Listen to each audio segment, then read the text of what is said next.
জগতে পথে গোপেশ গোপিকা কান্ত রাধা কান্ত নমস্তুতে। তপ্ত কাঞ্চন গৌরাঙ্গী রাধে বৃন্দাবনেশ্বরী বৃষভানুসুতে দেবী প্রণমামি হরি প্রেম। নমো মহাবদান্নায় কৃষ্ণ প্রেম প্রদায়তে কৃষ্ণায় কৃষ্ণ চৈতন্য নাম্নে গৌরতীশে নমো। নারায়ণং নমস্কৃত্য নরস্নৈব নরোত্তমং দেবীং সরস্বতীং ব্যাসং ততো জয় মুদীরয়েৎ। নমোয়ং বিষ্ণুপাদায় কৃষ্ণপ্রেষ্ঠায় ভূতলে শ্রীমতে ভক্তিবেদান্ত স্বামিনীতি নামিনে। নমস্তে সরস্বতী দেবে গৌরবাণী প্রচারিণে নির্বিশেষ শূন্যবাদী পাশ্চাত্য দেশ তারিণে। বাঞ্ছাকল্পতরুভ্যশ্চ কৃপা সিন্ধুভ্য এব চ পতিতানাং পাবনেভ্যো বৈষ্ণবেভ্যো নমো নমঃ। আমরা কৃপা করে হাত তুলি। জয় শ্রী কৃষ্ণ চৈতন্য প্রভু নিত্যানন্দ শ্রী অদ্বৈত গদাধর শ্রীবাসাদি গৌর ভক্ত বৃন্দ। হরে কৃষ্ণ কৃষ্ণ কৃষ্ণ হরে হরে, হরে রাম রাম রাম হরে হরে। হরে তৎসৎ। আজকের এই পুণ্য লগ্নে পুণ্য স্থানে আমরা অনাদিরাদি গোবিন্দের পদ্মমুখ নিঃসৃত অমৃত বাণী শ্রীমদ্ ভগবদ গীতা থেকে আস্বাদন করব। আপনারা যারা নিয়মিত গীতা শ্রবণ করেন, গীতা পাঠ করেন, আজকে আমরা ওই ধারা থেকে একটু ভিন্নভাবে গীতা থেকে আলোচনা করব। কেন? এই জন্য যে অনেকেরই ধারণা, আমরা যেহেতু সব জায়গায় পাঠে যাই, অনেকেরই ধারণা গীতাটি খুব কঠিন গ্রন্থ। অনেকেই মনে করেন এত সংস্কৃত শ্লোক, বড় বড়, কখনো কখনো 14, 18, 20 অক্ষর, অনেক লম্বা শ্লোক। কিন্তু আসলে গীতা সবচেয়ে সহজ গ্রন্থ। আমাদের সনাতন শাস্ত্রে যে কথাটি বলা হয় সেটা হচ্ছে গীতা হচ্ছে, মনে করেন গ্র্যাজুয়েশন, বিএ পাশের জন্য নর্মাল। তারপরে গীতা যেখানে শেষ সেইখান থেকে ভাগবত, মাস্টার ডিগ্রি। ভাগবত যখন শেষ হবে তখন ডক্টরেট নিতে হবে চৈতন্য চরিতামৃত। কাজে গীতা প্রথম, তারপর ভাগবত, তারপরে শ্রী শ্রী চৈতন্য চরিতামৃত, ক্রমে ক্রমে উপরে উঠবে। যা হোক, আমরা কিছুটা সময় ভগবানের মুখনিঃসৃত অমৃত বাণী গীতার সাথে যুক্ত থাকব এবং চেষ্টা করব খুব অল্প সময়ে সমস্ত গীতাকে হৃদয়ঙ্গম করতে। বিশেষ করে মায়েরা যারা এসছেন, মাতাজিরা যারা এসছেন, এই ঘরেও যারা আছেন, সকলে আমরা কিছু সময়ের জন্য গৃহকাজ বন্ধ রেখে আসরে বসব। কেন? যে এই ভক্ত সঙ্গ করাটা বিশেষ ভাগ্যের ব্যাপার। দেখবেন যে অনেক জায়গায় ইচ্ছে থাকলেও ভক্ত সঙ্গ করা যায় না। কিন্তু এই যে আজকে চমৎকারী পরিবেশটি তৈরি করা হয়েছে, আমাদের এইখানের ভিতরে অনেক ভক্তরা আছেন, এমন শুদ্ধ ভক্ত আছেন, ভগবানের ভিন্ন রূপে আছেন, আমরা দেখি না। কেন? শাস্ত্র বলছে ইয়ত্র গীতা বিচারশ্চ পঠনং যথা তত্র শ্রী ভগবানের রাধয়া সমেত। অর্থাৎ ভগবান বলছেন যেখানে গীতা পাঠ হয়, যেখানে ভগবানের কথা আলোচনা হয়, সেখানে আমি শুধু একা না, শ্রীমতী রাধারানী সহ উপস্থিত থাকি। হরি বল। ভগবান বৈষ্ণবীয় তন্ত্রসার গ্রন্থের 43 নম্বর শ্লোকে বলছেন যে যেখানে গীতা পাঠ হয় সেখানে আমি একা থাকি না, রাধারানী সহ উপস্থিত থাকি।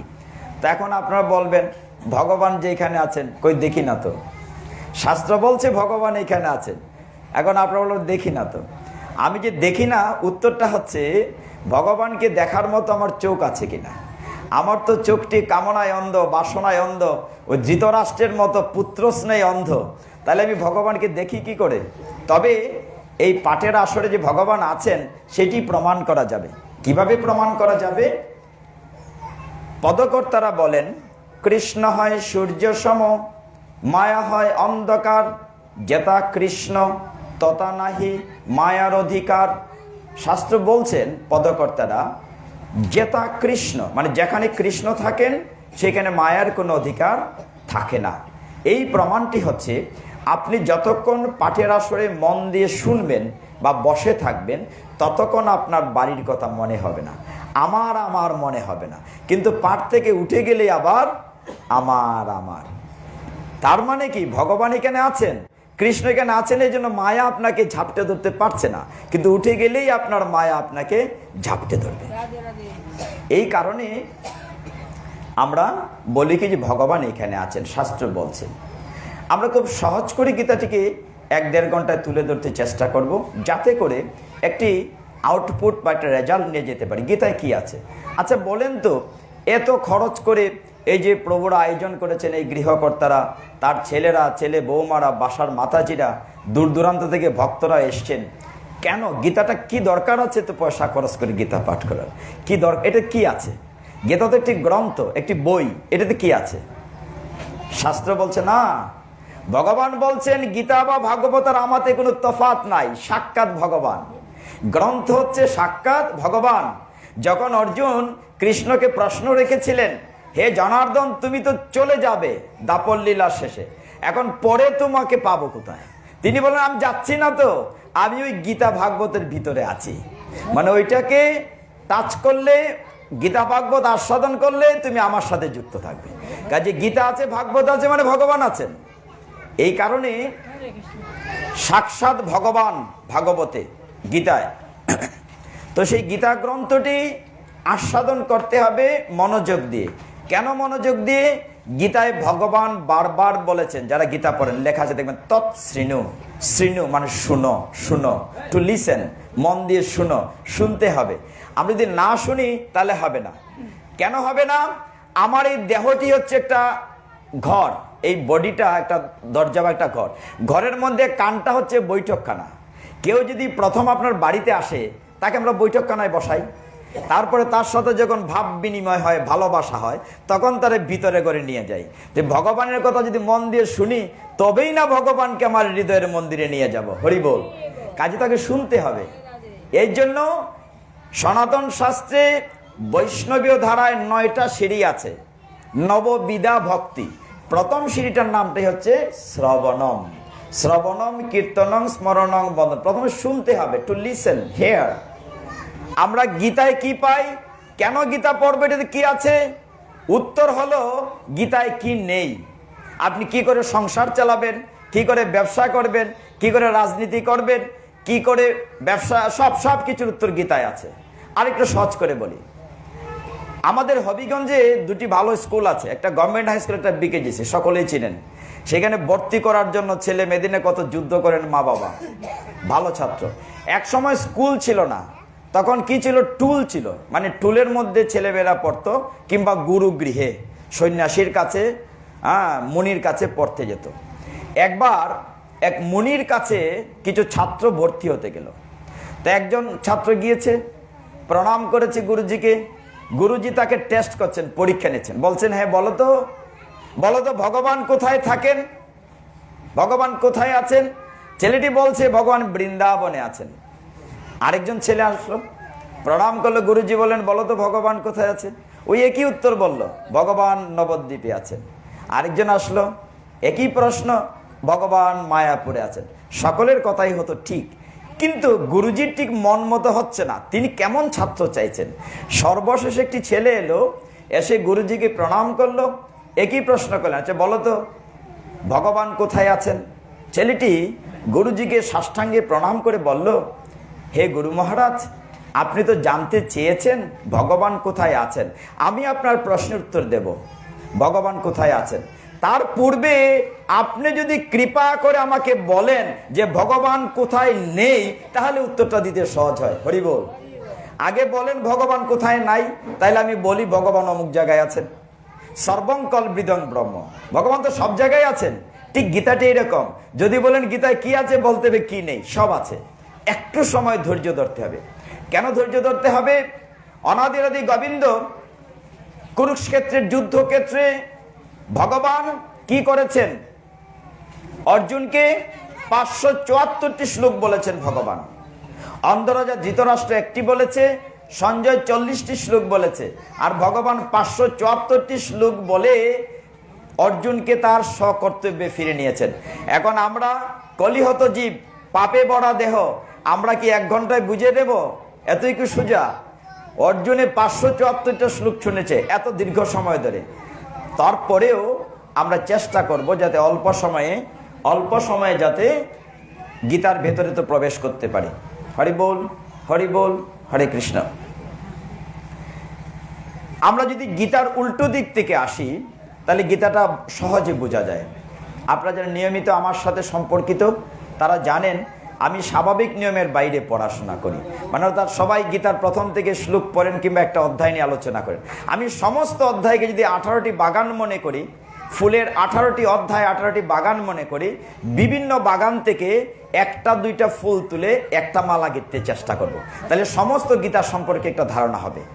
যে কোনো একটা অধ্যায় নিয়ে আলোচনা করলে পূর্ণ ভাবটা বোঝা যায় না, কারণ একটা চাইরানি বা আটানির একদিকে শাপলা আছে, একদিক দেখে বোঝা যাবে না এটা 50 পয়সা না 25 পয়সা, উভয় দিক দেখতে হবে, তাইলে পূর্ণ জ্ঞান আসবে। এই কারণে পুরো গীতাতে আলোচনা করব শ্লোক নিয়ে, তবে একটু ধৈর্য ধরতে হবে। আমরা যদি উল্টো দিক থেকে আসি, গীতার শেষের শ্লোকটি 18 অধ্যায় মুখ্য যুগে, সেই শ্লোকটি বলেছেন সঞ্জয়ের পরিচয়টা একটু করে নেই। হরিবল, ছোট বাচ্চারা আমরা কন্ট্রোলে রাখি। সঞ্জয়ের 2টো পরিচয় আছে। একটি পরিচয় হচ্ছে সঞ্জয় অন্ধরাজা ধৃতরাষ্ট্রের রথী বা মন্ত্রী বা সচিব। আরেকটি পরিচয় হচ্ছে সে কৃষ্ণদ্বৈপায়ন বেদব্যাসের শিষ্য। এটা বড় পরিচয়। বেদব্যাস এসে যুদ্ধ তখনও শুরু হয়নি। অন্ধরাজা ধৃতরাষ্ট্রকে জিজ্ঞাসা করলেন, তুমি কি যুদ্ধ দেখতে চাও? অন্ধরাজা দুটানায় ছিলেন। কেন? তিনি পুত্র স্নেহে অন্ধ ছিলেন। ধৃতরাষ্ট্র একবার বলছেন আমি যুদ্ধ দেখতে চাই, আবার বলছেন আমি যুদ্ধ দেখব না। কেন? তিনি চাইতেন শুধু যেন তার ছেলেরই জয়লাভ হয়। আবার ভেবেছেন ওই পক্ষে বাসুদেব আছে, ওই যুদ্ধটি হচ্ছে ধর্মক্ষেত্র রূপ কুরুক্ষেত্রে।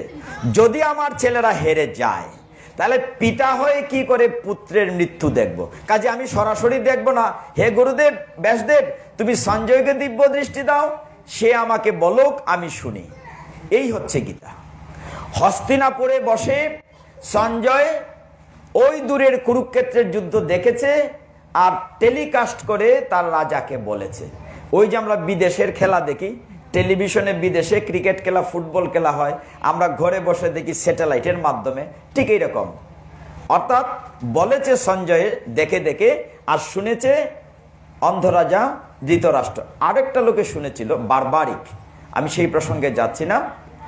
ওই যে ভীমের নাতি ঘটোৎকচের ছেলে বারবারিকের কাটামাতা গীতা শ্রবণ করেছিল কুরুক্ষেত্রের যুদ্ধক্ষেত্রে।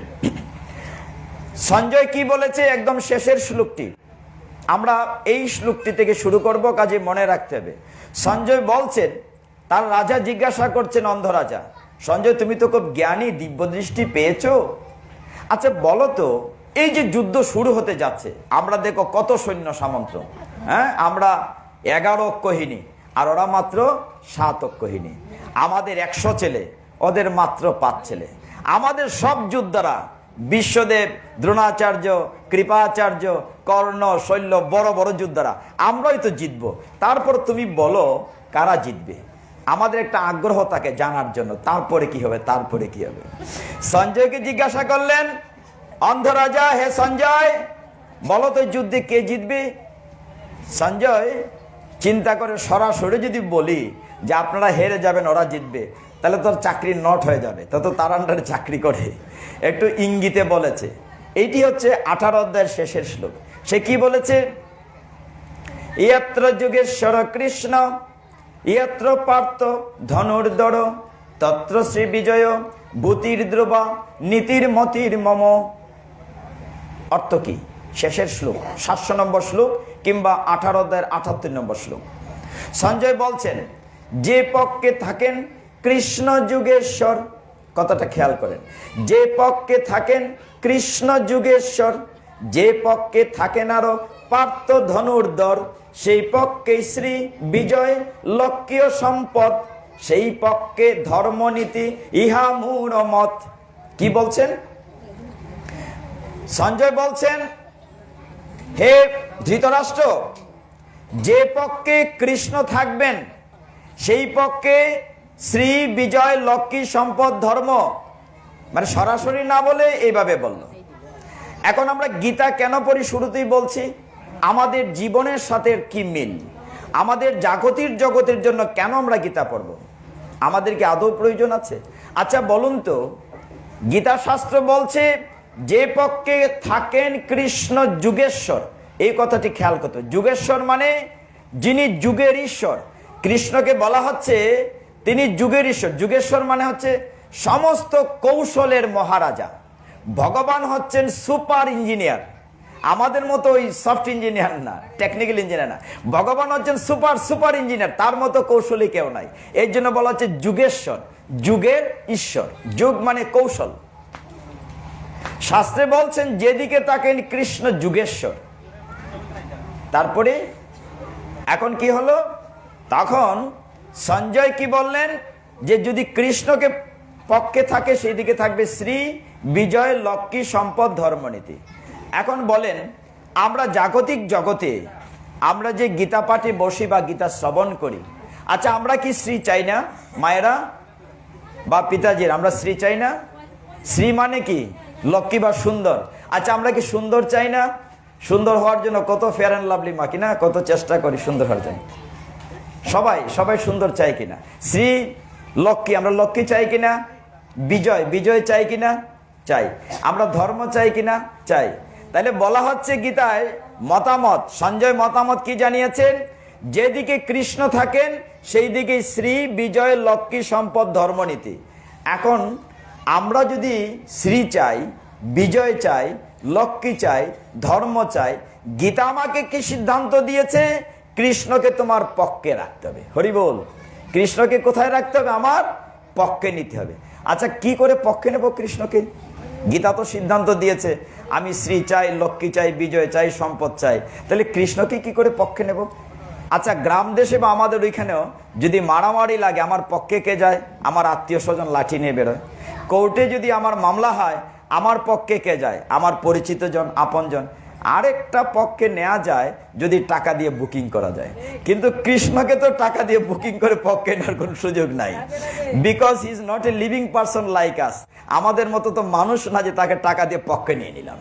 কিন্তু গীতা আমাকে সিদ্ধান্ত দিয়েছে, গীতার কথা 700 নম্বর শ্লোকে গীতা বলেছে তুমি যদি বিজয় চাও, শ্রী চাও, লক্ষ্মী চাও, সম্পদ চাও, ধর্ম চাও, তাহলে কৃষ্ণকে তোমার পক্ষে নিতে হবে। এই কথাটা মাথায় নিয়ে আমরা বসলাম। আমরা আজকে কি করব? গীতা পাঠ শেষে দেখব কি করে ভগবানকে পক্ষে নেওয়া যায়। এই পথটা বের করতে হবে, কারণ ভগবানকে, কৃষ্ণকে পক্ষে নিলে আমরা এই 5টা জিনিস পাবো। হরি বল। এইখানে একটি শব্দ চমৎকার ভগবান বলেছেন, সঞ্জয় বলেছেন যুগেশ্বর কৃষ্ণ। যুগেশ্বর মানে কি? তিনি হচ্ছেন সমস্ত কৌশলের মহারাজা। ভগবান যে কৌশলী তার একটি উদাহরণ দিতে বুঝতে পারবেন। কত কৌশল, কত টেকনিক করেছেন তিনি তার ভক্তকে রক্ষা করার জন্য। তখনও যুদ্ধ শুরু হয় নাই, কুরুক্ষেত্র যুদ্ধ শুরু হয় নাই। ভগবান ঘোষণা দিলেন। কি ঘোষণা দিলেন? যে কালকে ঘুম থেকে উঠে যাকে আমি প্রথম দেখব সে যা চায় তাই দেব। দেখেন কিরকম টেকনিক, একটু মন দিয়ে খেয়াল করতে হবে। কৃষ্ণ তখন দ্বারকার রাজা। কোথাকার রাজা? দ্বারকার রাজা। তিনি দ্বারকেশ্বর। তার যে সৈন্যবাহিনী ছিল, সেনাবাহিনীর নাম ছিল নারায়ণী সেনা। খুব শক্তিশালী, মানে যে পক্ষে যাবে এই পক্ষে জিতে যাবে, খুব পাওয়ারফুল। ওই যে পাঞ্জাবি সৈন্যের মতো পাওয়ারফুল সৈন্য ছিল নারায়ণী সেনা। ভগবান ঘোষণা দিলেন যে কালকে ঘুম থেকে উঠে যাকে আমি প্রথম দেখব সে যা চায় তাই দেব। খবরটা শকুনি শুনল। শকুনির তো সিনের আমরা মামা লাগে, সকলেই শকুনির খারাপ বলে। আমি মাঝে মধ্যে মজা করে বলি শকুনি আসলে খারাপ না, এটা একটু বুঝতে হবে। শকুনি একটু পরিচয় দেই। শকুনি গান্ধার রাজ সুবলের পুত্র, বুঝতে পারছেন তো? সেই সুবলের ছেলে, ওরাও এক সবাই একটা বোন ছিল, গান্ধারী একটা মাত্র বোন। বিশ্বদেব জোর করে এনে অন্ধ ধৃতরাষ্ট্রের সাথে বিয়ে দিয়েছে। এর ফলে শকুনি রাগ করেছে, আমার একটা মাত্র বোন, এক সবাই একটা বোন, এত সুন্দরী, তাকে কিনা নিয়ে একটা খানা বেটার সাথে বিয়ে দিছে, মনে কষ্ট পাওয়া স্বাভাবিক। আরও একটা ঘটনা আছে, গান্ধারীর এই বিয়ের আগে একটা বিয়ে হয়েছিল ছাগলের সাথে। এটার কাহিনী বলে সময় লম্বা হয়ে যাবে, কিন্তু ওই বিবরণটা যখন বিশ্বের কাছে গিয়েছে, ধৃতরাষ্ট্রের কাছে, তিনি জিজ্ঞাসা করেন কার সাথে, বলছে ওই মেয়েটির আগে আরেকবার বিয়ে হয়েছিল। এখন আগে কার সাথে হয়েছিল, কেন ফাড়া কাটানোর জন্য হস্তরেখাবিদ বলেছিলেন যে তার বিয়ের পরেই স্বামী মারা যাবে বা তার মৃত্যু হবে, ওইটা কাটানোর জন্য এটা করা হয়েছিল। কিন্তু ওই ধৃতরাষ্ট্র শুনল যে এই মেয়েটির আরেকবার বিয়ে হয়েছিল, স্বাভাবিক রাগ করার কথা কিনা, যে দিত্যা বিয়ের একটা মেয়েকে আমার গলায় দিয়ে দিয়েছে। আর এইদিকে শকুনির চিন্তা হলো যে আমার এত সুন্দর বোনটাকে অন্ধরাজার সাথে বিয়ে দেওয়া হয়েছে। দুই রাজ্যে যুদ্ধ হলো।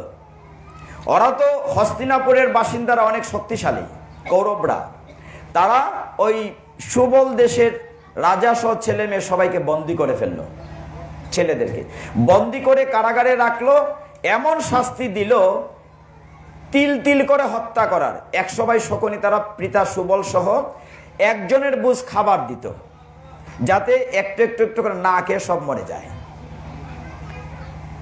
তিলে তিলে যখন সবাই মরতে শুরু করেছে, তখন সুবল চিন্তা করলেন, না, এইভাবে সকলকে মরলে হবে না, আমার 100 সন্তানের ভিতরে কে সবচেয়ে বুদ্ধিমান? শকুনি, ছোট ছেলে, একজনকে বাঁচিয়ে রাখতে হবে। সকল ভাই আত্মাহুতি দিল, না খেয়ে কে মারা গেল জেলখানায়, আর একটি ছেলে শকুনি সে বেঁচে রইল ওই প্রতিশোধ নেয়ার জন্য।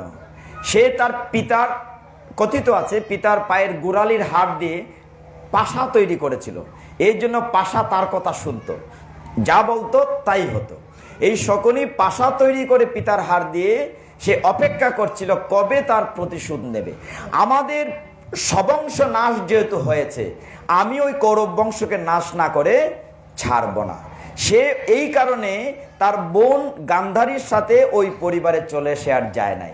সে আস্তে আস্তে যখন দুর্যোধন তারা বড় হয়েছে, সেই আদরের ভাইগনাদেরকে কান মন্ত্রণা দিয়ে দিয়ে ফ্যামিলির ভিতরে 2 পার্ট করেছে, একদিকে কৌরব একদিকে পাণ্ডব। কাজেই আসলেই শকুন কি খারাপ?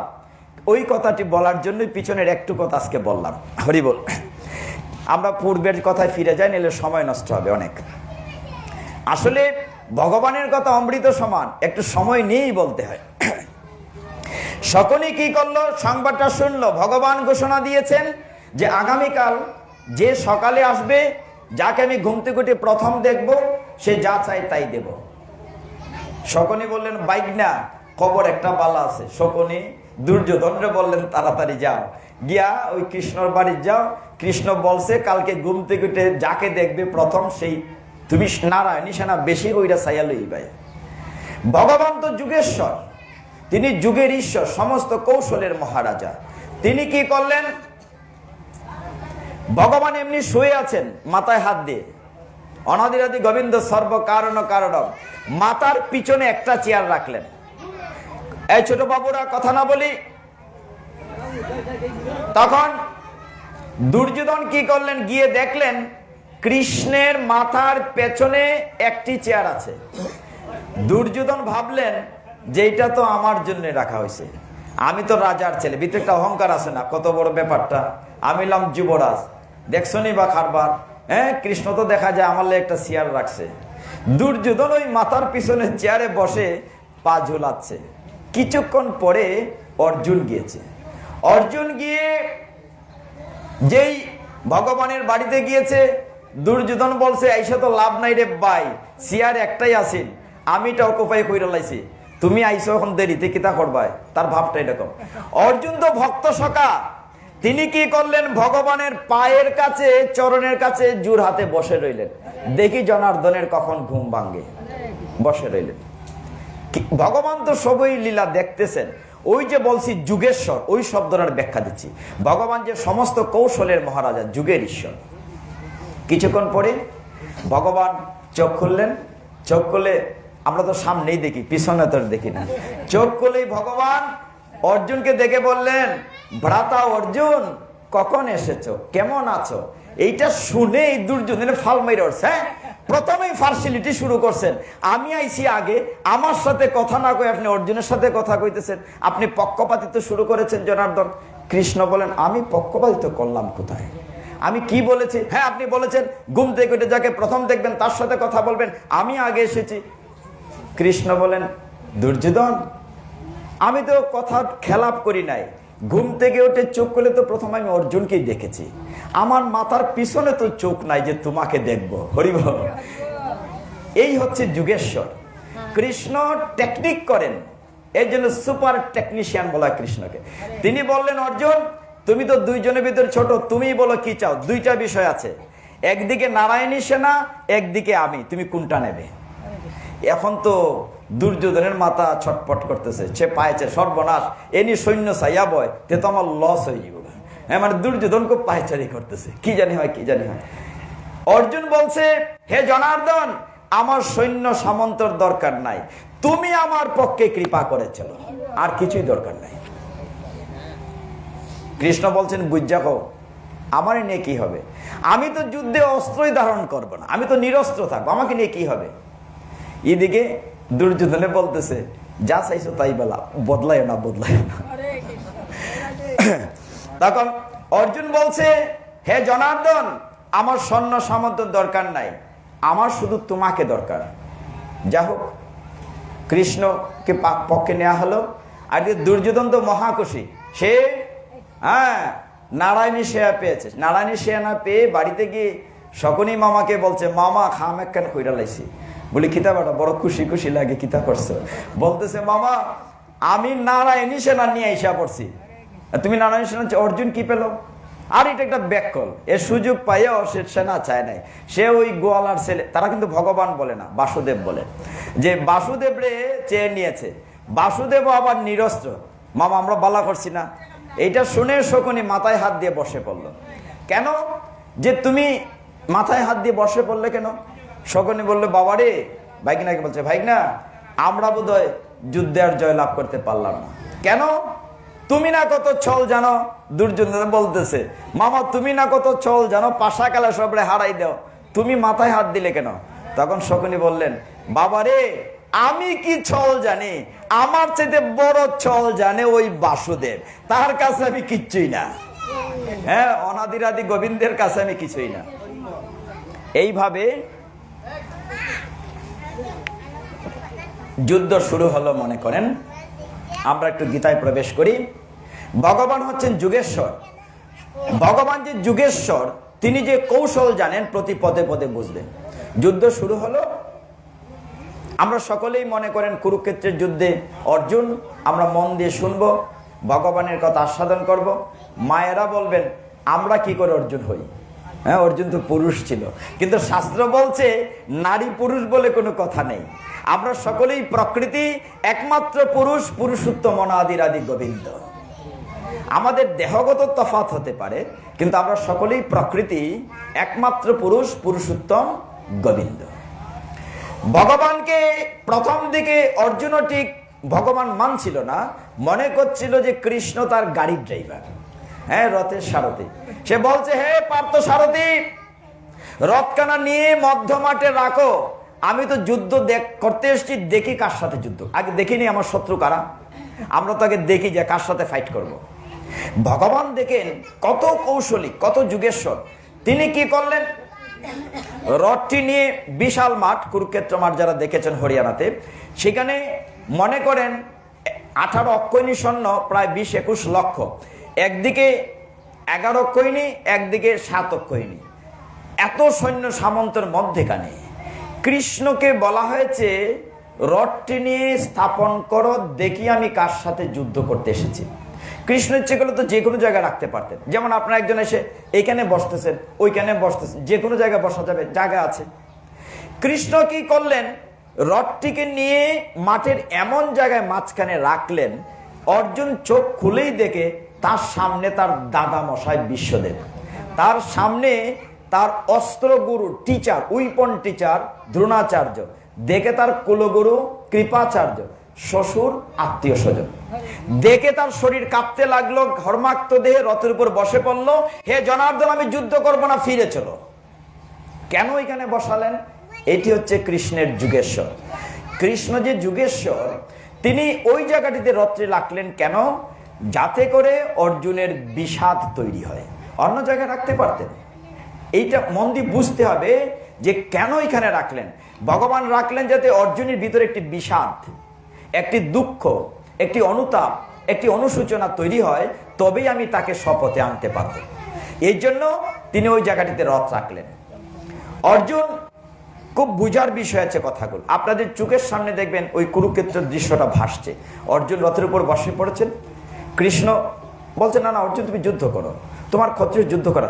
অর্জুন বলছে, না না আমি যুদ্ধ করবো না, যুদ্ধ করলে পুরুষরা সব মরে যাবে, পুরুষরা মরে গেলে মহিলারা বিধবা হবে, মহিলারা বিধবা হলে তারা বেবিচারিণী হবে, কুলভ্রষ্টা হবে, শঙ্কর সন্তান জন্ম নেবে, শঙ্কর সন্তান হলে আমাদের উত্তর পুরুষের পিণ্ডদান হবে না, আমরা উদ্ধার পাবো না।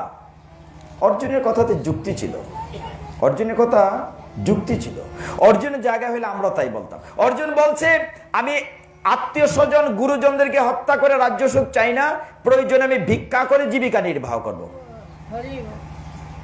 অর্জুন বলছেন, যখন এই কথা কৃষ্ণ বলছেন, অর্জুন তুমি কথাগুলো বলছো জ্ঞানীর মতো, কিন্তু কাজটি করছো মূর্খের মতো।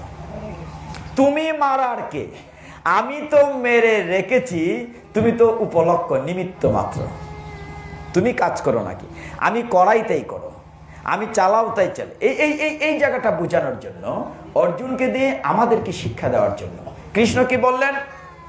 বললেন প্রথম অধ্যায়ে কৃষ্ণ একটি শ্লোকও বলেন নাই। আপনারা যারা গীতা পড়েন নিয়মিত, অর্জুন বিষাদ যুগে একটি কথাও কৃষ্ণ বলেন নাই। কৃষ্ণ বলতে শুরু করেছেন দ্বিতীয় অধ্যায় সাংখ্য যুগ 2 নম্বর শ্লোক থেকে। কৃষ্ণ বলছেন, অসুচান অন্ন সুচাস্তাং প্রজ্ঞাবাদংশ ভাষসে গতাশুনশ্চ নান অনুসূচান্তি পণ্ডিতা। হে অর্জুন, যিনি প্রকৃত পণ্ডিত, প্রকৃত জ্ঞানী ব্যক্তি, তিনি কে এলো আর কে গেল, মানে কে মল্ল কে বাঁচলো, এ নিয়ে কখনো অনুসূচনা করে না। তুমি অনুসূচনা করছো কেন? আমি তো মেরে রেখেছি। এর পরের কথাটি আরো চমৎকার। ভগবান বলছেন, অর্জুন তুমি যদি মারো বা কাটো, দেহটাকে মারবে, দেহটা তো নশ্বর, তুমি আত্মাকে মারতে পারবে না।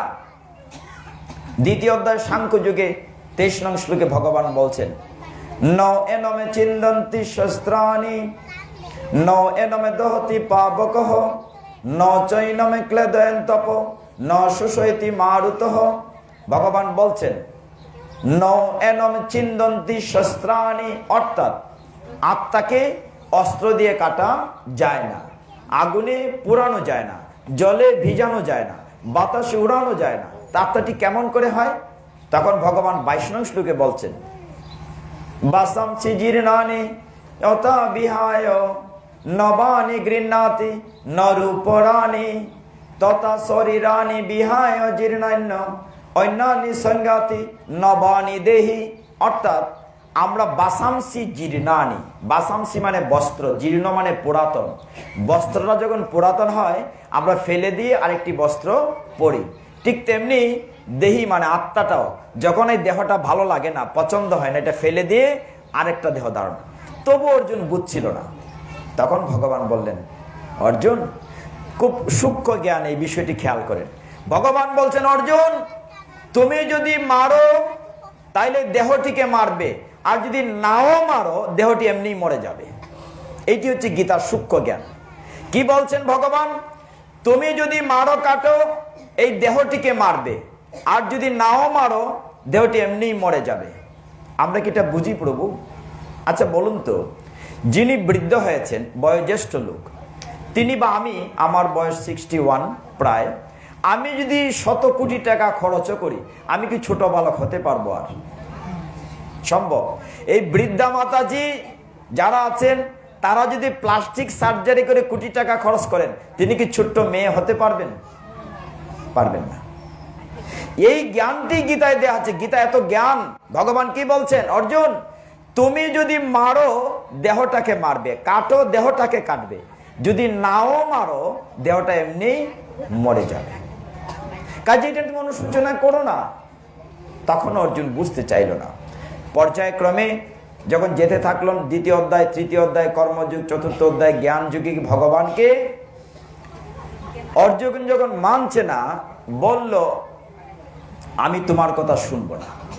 তুমি কি ভগবান নাকি? অর্জুনের ভিতরে একটা অহংকার আসলো। হ্যাঁ, তোমার কি 4টা-5টা মাথা আছে ব্রহ্মার মতো? তুমি তো আমার মতোই দেখতে। কৃষ্ণ আর অর্জুন তো পিটাপিটি, 71 বয়স আর 73 বয়স। বলছে তুমি আর আমি তো একই রকম, বরঞ্চ আমি রাজার ছেলে আর তুমি গোয়ালার ছেলে। হ্যাঁ, তুমি কি ভগবান হয়েছে? তোমার কথা শোনার লাগবে, চলো বাড়ি যাই। তোমার আমার জন্ম কি ভিন্ন নাকি? একই রকম।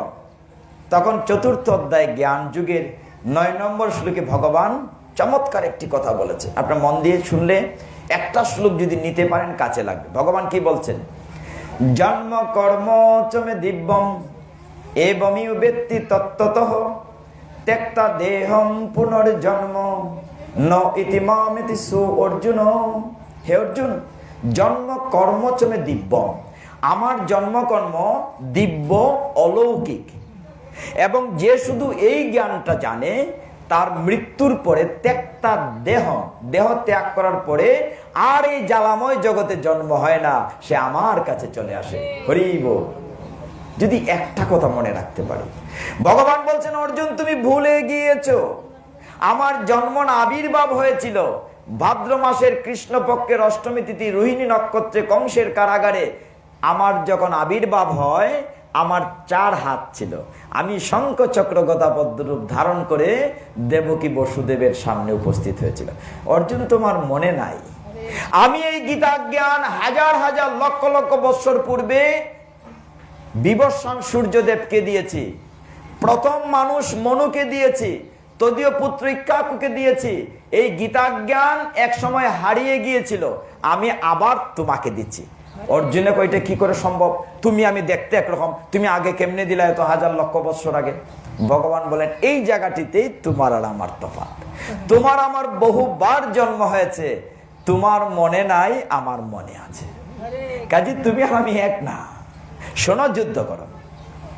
এইভাবে যেতে যেতে 7ম অধ্যায় পর্যন্ত গেল। 7ম অধ্যায় গিয়ে অর্জুন বুদ্ধি খুঁজছে কি করে কৃষ্ণের আটকানো যায়। হ্যাঁ, ওই উকিলে যে কোর্টে আটকায় এরকম চিন্তা করলো। 7ম অধ্যায়ের নাম হচ্ছে জ্ঞান বিজ্ঞান যুগ।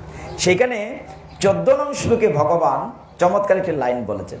ভগবান বলেছেন দৈবী হিংসা গুণময়ী মম মায়া দূরত্বয়া। গীতা খুলে দেখবেন 7ম অধ্যায় 14 নং শ্লোকে ভগবান এই শ্লোকটি দিয়ে অর্জুন একটা সুযোগ পেয়েছে। এই জনার্দন, তুমি না বলেছো তোমার মায়া কাটানো কঠিন, তাইলে আমি কি করে মায়া কাটাই? আমার দাদা মশাইরে কেমনে মানি? এই বিশ্বদেব দাদা মশাই ছোটবেলা থেকে কুলে পিঠে করে আমাকে মানুষ করেছে। হ্যাঁ, আমি তাকে কি করে মারি? এই আমার অস্ত্রগুরু দ্রোণাচার্য কত আদর করে আমাকে শিখিয়েছেন, আমাদের কুলগুরু কৃপাচার্য, ওই যে শ্বশুর পক্ষের লোকজন, আমি কি করে মারি? তুমি না বলেছো জনার্দন তোমার মায়া কাটানো কঠিন। 7ম অধ্যায় 14 নং শ্লোকে ভগবান বলছেন মম মায়া দূরত্বয়া, আমার মায়া কাটানো কঠিন। কৃষ্ণ বললেন অর্জুন তুমি তো উপরের লাইনটা পড়ছো, নিচের লাইনটাও পড়ো। গীতায় তো 2টা লাইন না নেই? অনুষ্ঠুপ চন্দে, মানে কি সুন্দর গীতা যে কত সহজ। 7ম অধ্যায় 14 নং শ্লোক উপরের লাইনে লিখা আছে, ভগবান বলছেন আমার মায়া কাটানো কঠিন, মম মায়া দূরত্বয়া। পরের লাইনে ভগবান বলছেন মাম এ বোঝে প্রপদ্যন্তে, প্রপদ্যন্তে মানে সারেন্ডার, আত্মসমর্পণ। মাম মানে আমার কাছে, মাম এ বোঝে প্রপদ্যন্তে মায়া মে তামে তরন্তিতে, আমার কাছে যে আত্মসমর্পণ করে আমি তার মায়ার বাঁধন কেটে দেই। হরি বল। সমাধান আছে কিনা গীতায়? প্রথম লাইনে ভগবান বলছেন আমার মায়া কাটানো কঠিন, মম মায়া দূরত্বয়া। পরের লাইনে বলছেন আমার কাছে যে আত্মসমর্পণ করে আমি তার মায়ার বাঁধন কেটে দেই। তাহলে কি করতে হবে? ভগবানের কাছে আত্মসমর্পণ করতে, সারেন্ডার টু দ্য অলমাইটি। তুমি চালাও তাই চলে, তুমি বলাও তাই বলে, নাহলে হবে না। Surrender, surrender to the Almighty. আমরা আরেকটু আগাই। 7ম অধ্যায় 8ম অধ্যায় অক্ষর ব্রহ্মযুগ। অক্ষর ব্রহ্মযুগে 5 নম্বর 6 নম্বর শ্লোকগুলো চমৎকার। 5 নম্বর শ্লোকে গতকাল মাধবপুরে একটা প্রশ্ন করেছিলেন এক ভদ্রলোক, একজন টিচার। 8ম অধ্যায়ে 5 নম্বর শ্লোকে বলা হচ্ছে অন্তকালে চ মামেব স্মরণ মুক্তা কালে বড়। বলা হচ্ছে না যিনি অন্তকালে মানে মৃত্যুর পূর্বে যদি ভগবানের নাম স্মরণ করে তাহলে ভগবানকে পাওয়া যায়। এক লোক বলছে যে মৃত্যুর পূর্বে যদি ভগবানের নাম নিলে ভগবানকে পাওয়া যায়, তাহলে সারা জীবন কষ্ট করার দরকারটা কিনা? কথাটা ঠিক কিনা? গীতায় ভগবান 8ম অধ্যায়ের 5 নম্বর শ্লোকে বলেছেন যে অন্তকালে চ মামেব স্মরণ মুক্তা কালে বরম ইয়ৎ প্রয়াতি মদ ভাবং, বলছে যে এতে কোনো সন্দেহ নাই, নিঃসন্দেহ। আবার 6 নম্বর শ্লোকে গিয়ে বলছেন যে যে ভাব নিয়ে মৃত্যুবরণ করবে পরের জন্মে সে দেহ পাবে। যেমন রাজা ভরত হরিণের চিন্তা করতে করতে মরেছিলেন, পরের জন্মে হরিণ হয়েছিলেন। তাহলে 5 আর 6 শ্লোকে যদি এই লেখা থাকে, তাহলে সারা বছর এই কষ্ট করার নিয়ম, মাস একাদশী এত কষ্ট দরকারটা কি? ভগবানের নাম মৃত্যুর আগে নিলিতে হয়, কিন্তু না। 5 এবং 6 এই কথা বলা আছে। 7 নম্বর শ্লোকে কি বলা হয়েছে? এটাকে ত্রয়ী শ্লোক বলে। 7 নম্বর শ্লোকে ভগবান বলছেন তস্মাৎ সর্বেষু কালেষু মাম অনুস্মর যুদ্ধ। অতএব, তস্মাৎ মানে অতএব, সর্বেষু কালেষু সব সময় তুমি আমাকে স্মরণ করো। হরি বল। 5 নম্বরে কইলেন মৃত্যুর আগে স্মরণ করলে আমারে পাবে। 6 নম্বরে কইলেন যে যে ভাব নিয়ে মৃত্যুবরণ করবে সে দেহ পাবে। 7 নম্বরে বললেন অতএব তুমি সব সময় আমাকে স্মরণ করো। তার মানে কি? ভগবানকে সারা জীবন স্মরণ করতে হবে, ভগবানের সাথে সারা জীবন যুক্ত থাকতে হবে। আমরা আরেকটু আগাই, নাহলে শেষ করা যাবে না। 8ম অধ্যায়ের পরে 9ম অধ্যায় রাজবিদ্যা রাজগুহ্য যুগ, অত্যন্ত গোপনীয় জ্ঞান। কেন? অর্জুনকে এই অধ্যায়ের শুরুতেই ভগবান বলছেন অর্জুন এই জ্ঞানটি আমি তোমাকে দিচ্ছি। রাজবিদ্যা মানে অনেক দামি বিদ্যা, গুহ্য মানে গোপন জ্ঞান। তোমরা 5 ভাই, কিন্তু অন্য কাউকে দিচ্ছি না, তোমাকে জ্ঞানটি দিচ্ছি। কেন? তুমি হচ্ছে অনসোয়া। অনসোয়া মানে তোমার ভিতরে হিংসা নাই, হিংসা নাই। এই কারণে জ্ঞানটি আমি অর্জুন তোমাকে দিচ্ছি। আচ্ছা বলেন তো, আমরা গীতা জ্ঞান পাঠে বসলে শুনি, কিন্তু রাখতে পারি না। কেন রাখতে পারি না? আমাদের এই মাথাটা রাখতে পারি না কেন? এটা ছিদ্র তো, নিতে নিতে পড়ে যায়। কেন পড়ে যায়? আমাদের ভিতরে হিংসা আছে, ঈর্ষা আছে। অর্জুনের ভিতরে তা ছিল না, এই জন্য সে সেটা গ্রহণ করতে পেরেছে। এই অধ্যায়টিতে তিনি এত সুন্দর বলেছেন। দেখেন হে ভক্তগণ, 31 নং শ্লোকে ভগবান ঘোষণা দিয়েছেন 9ম অধ্যায়ে। অর্জুনকে বলছেন অর্জুন আমি বলবো না, তুমি আমার হয়ে সমগ্র জগৎবাসীকে প্রতিজ্ঞা করে জানিয়ে দাও কৌন্তেয় প্রতি জানিহি নমে ভক্তা প্রণশ্যতি, আমার ভক্তের কখনো বিনাশ হয় না। হরি বল। ভগবান কি ঘোষণা দিয়েছেন? যে আমার ভক্তের কখনো বিনাশ হয় না। তাহলে একটা উদাহরণ দেই। আমরা যেহেতু মহাভারতে আছি, ভাগবতে যাব না। ভাগবতে প্রহ্লাদ মহারাজকে কত মৃত্যুর হাত থেকে ভগবান রক্ষা করেছেন সকলেই জানেন। মহাভারতে কি হলো? ভগবান ঘোষণা দিয়েছেন আমার ভক্তের কখনো বিনাশ হয় না। আপনারা নিশ্চয়ই মনে রাখবেন আমরা কোন কথাটি দিয়ে শুরু করেছিলাম। আমরা পাঠে শুরু করেছিলাম ভগবানকে পক্ষে নেব, ঠিক না প্রভু? এবং ভগবানকে কি করে পক্ষে নেব সেখানে আমরা শেষ করব। ভগবান এই 31 নং শ্লোকে বলছেন যে আমার ভক্তের কখনো বিনাশ হয় না। প্রমাণ কি? কুরুক্ষেত্রের যুদ্ধে আমরা প্রমাণ দেব। ভগবান প্রিয় সখা ভক্ত হচ্ছেন অর্জুন। অর্জুনকে তিনি রক্ষা করার জন্য কত কৌশল করেছেন। একবার যখন যুদ্ধ চলছে, হরি বল হরি বল, যখন যুদ্ধ চলছে 9-10 নম্বর দিনে গিয়ে যখন বিশ্বদেব দেহ রাখলেন, বিশ্বদেব তখন সরসজ্জায় 58 দিন, 1-2 দিন না, কুরুক্ষেত্রের যুদ্ধে 58 ডেজ এই সরসজ্জায় তীর গীতে গীতে শুয়েছিলেন। এই জায়গাটা একটু আস্বাদন করি। বিশ্বদেব তার পিতা শান্তনু কর্তৃক বর পেয়েছিলেন, তিনি স্বেচ্ছা মৃত্যু, ইচ্ছা না করলে মরবেন না। তিনি শুয়েছিলেন কতদিন? 58 দিন। কেন? তিনি অপেক্ষা করছিলেন উত্তরায়ণ আসলে দেহ ত্যাগ করবেন।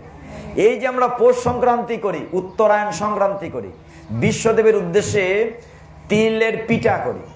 আজকালকার শহরের ছেলে মেয়েরা তিলের পিঠা বোধহয় চিনবেই না। গ্রামাঞ্চলে আছে তিল সংক্রান্তি। পৌষ সংক্রান্তি আমরা কি বলি মা? তিল সংক্রান্তি, মানে তিলের পিঠা খেতে হয়। এখন তিলের পিঠা তো শহরে নাই, সব সন্দেশ হয়ে গেছে, সব ছাপ অটোমেটিক ডিজিটাল পিঠা হয়ে গেছে। এখন বিশ্বদেব কেন অপেক্ষা করলেন উত্তরায়ণের জন্য? কারণ হচ্ছে আমাদের স্বাভাবিক আমরা পৃথিবীতে যারা আছি, আমাদের 12 ঘন্টা দিন 12 ঘন্টা রাত, তাই না? 24 ঘন্টা দিন রাত। দেবতাদের হচ্ছে 6 মাসে দিন 6 মাসে রাত। মাস বছর শুরু হয় শ্রাবণ মাস থেকে। শ্রাবণ, ভাদ্র, আশ্বিন, কার্তিক, অগ্রহায়ণ, পৌষ, এটা হচ্ছে রাত্রি। তারপরে মাঘ, ফাল্গুন, চৈত্র, বৈশাখ, জ্যৈষ্ঠ, আষাঢ়, এটা হচ্ছে দিন দেবতাদের। এই কারণে আমরা যে চৈত্র মাসের দুর্গাপূজাটি করি সেটা আসল দুর্গাপূজা, যেটি রাজা সুরত এবং সমাদবৈশ্য করেছিলেন। তখন দুর্গা মা জাগ্রত থাকেন, দেবতাদের দিন। কোন মাস থেকে? মাঘ, ফাল্গুন, চৈত্র, চৈত্র পরে বাসন্তী পূজা, মাঘ, ফাল্গুন, চৈত্র, বৈশাখ, জ্যৈষ্ঠ, আষাঢ়, এই 6 মাস দেবতাদের দিন। বিশ্বদেব অপেক্ষা করলেন, আমি যদি রাত্রিবেলা দেহ ত্যাগ করি তাহলে স্বর্গে গিয়ে দেব, দেবতাদের দরজা বন্ধ। রাত্রিবেলা তখন তো দরজা বন্ধ করেই ঘুমাই, নাকি খুললা ঘুমাই? বন্ধ করে ঘুমাই। তখন তো আমি তাদের ঢুকতে পারবো না।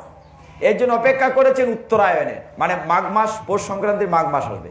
মাঘ, ফাল্গুন, চৈত্র, বৈশাখ, জ্যৈষ্ঠ, আষাঢ়, আর এরপরে শ্রাবণ, ভাদ্র, আশ্বিন। আশ্বিন মাসে দুর্গাপূজা, এটা অকাল বুদন। কেন? ওই সময় দেবতাদের রাত্রি। আষাঢ়, এই শ্রাবণ, ভাদ্র, আশ্বিন, কার্তিক, অগ্রহায়ণ, পৌষ, এই সময়টাতে দেবতারা ঘুমিয়ে থাকেন। এই জন্য চৈত্র মাসের পূজায় এটা লাগে না, কিন্তু আশ্বিন মাসের দুর্গা পূজায় একটা জিনিস বেশি লাগে, তার নাম অকাল বুদন। বুদন মানে জাগানো। দুর্গা মাকে ঘুম থেকে রামচন্দ্র ব্রহ্মার সাহায্য নিয়ে বেল গাছের তলাতে জাগিয়েছিলেন। এই জন্য আশ্বিন মাসের পূজাটা অকাল পূজা, চৈত্র মাসের পূজাটা সঠিক সময়ের দুর্গা পূজা, বাসন্তী পূজা নামে পরিচিত। এই কারণে বিশ্বদেব অপেক্ষা করছিলেন 58 দিন। একদিন কৃষ্ণকে ডাকলেন, হে জনার্দন, আমি কত কষ্ট পাচ্ছি কুরুক্ষেত্রের যুদ্ধক্ষেত্রে, আমার সারা দেহতে তীর গিতে আছে, কেন? আমি কি পাপ করেছিলাম? হে ভক্তগণ, ভাববেন না কাকের মতো যে আমি লুকিয়ে রাখলাম, দেখলো না কেউ। পালাবার পথ নাই, জম আছে পিছে। আপনাদের আমাদের প্রত্যেকের কর্মফল মৃত্যুর আগে ভিডিও ক্যাসেট দেখানো হবে যমরাজের কাছে। হ্যাঁ, ওই যে চিত্রগুপ্ত বসে আছে এখানে চৈত্র রাত থেকে, পালাবার পথ নাই। চিত্রগুপ্ত মানে সিসি ক্যামেরা, কালকে বলেছিলাম মাধবপুর। চিত্রগুপ্ত মানে সিসি ক্যামেরা, চিত্র মানে ছবি, গুপ্ত মানে গোপন ভাবে, যে গোপন ভাবে ছবি তুলে রাখে তার নাম হয়তো চিত্রগুপ্ত, সিসি ক্যামেরা। আমরা যা করছি সমস্ত জীবনের মহিমা রেকর্ড করা হবে। মৃত্যুর পূর্বে যমরাজের কাছে দেখানো হবে, যমদূতদের দেখানো হবে, তুমি সারা জীবন কি করেছো, এই অনুযায়ী আমাদের শাস্তি হবে। কোন নরকে যাব? 28 নরক, 28 প্রকার গরুর পুরাণে আছে। না আমরা স্বর্গে যাব, ভালো জায়গায় যাব। বিশ্বদেব কৃষ্ণকে জিজ্ঞাসা করলেন, হে জনার্দন, তিনিও জাতিশ্বর ছিলেন, পূর্বের জন্মের কথা জানতেন। তিনি পিছনে দেখতে দেখতে দেখতে দেখতে 100 জন্ম দেখলেন, কোথাও খারাপ কাজ করেন নাই। বিশ্বদেব গঙ্গাপুত্র, দেবব্রত, তিনি অষ্টবসুর একজন। তিনি কোনো জনার্দনকে বললেন, জনার্দন কৃষ্ণ, আমি তো কোনো খারাপ কাজ করি নাই জীবনে, পূর্ব জন্মেও করি নাই, তাইলে আমার এই শাস্তি হলো কেন?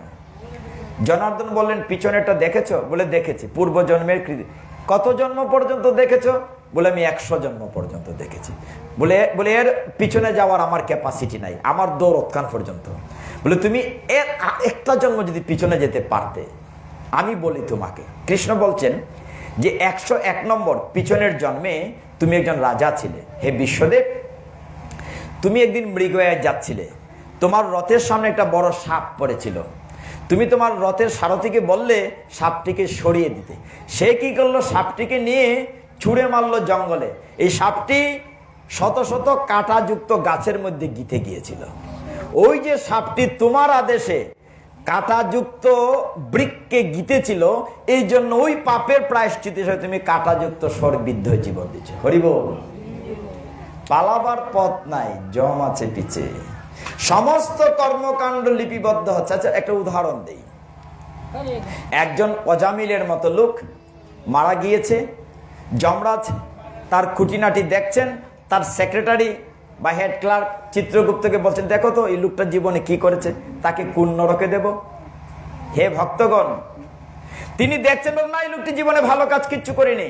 সতীসাধ্য স্ত্রীকে ঘরে ত্যাগ করে সে ব্যবসার সাথে জীবন যাপন করেছে। সে ভাইয়ে ভাই ঠকাঠকি করেছে, চুরি করেছে, ডাকাতি করেছে।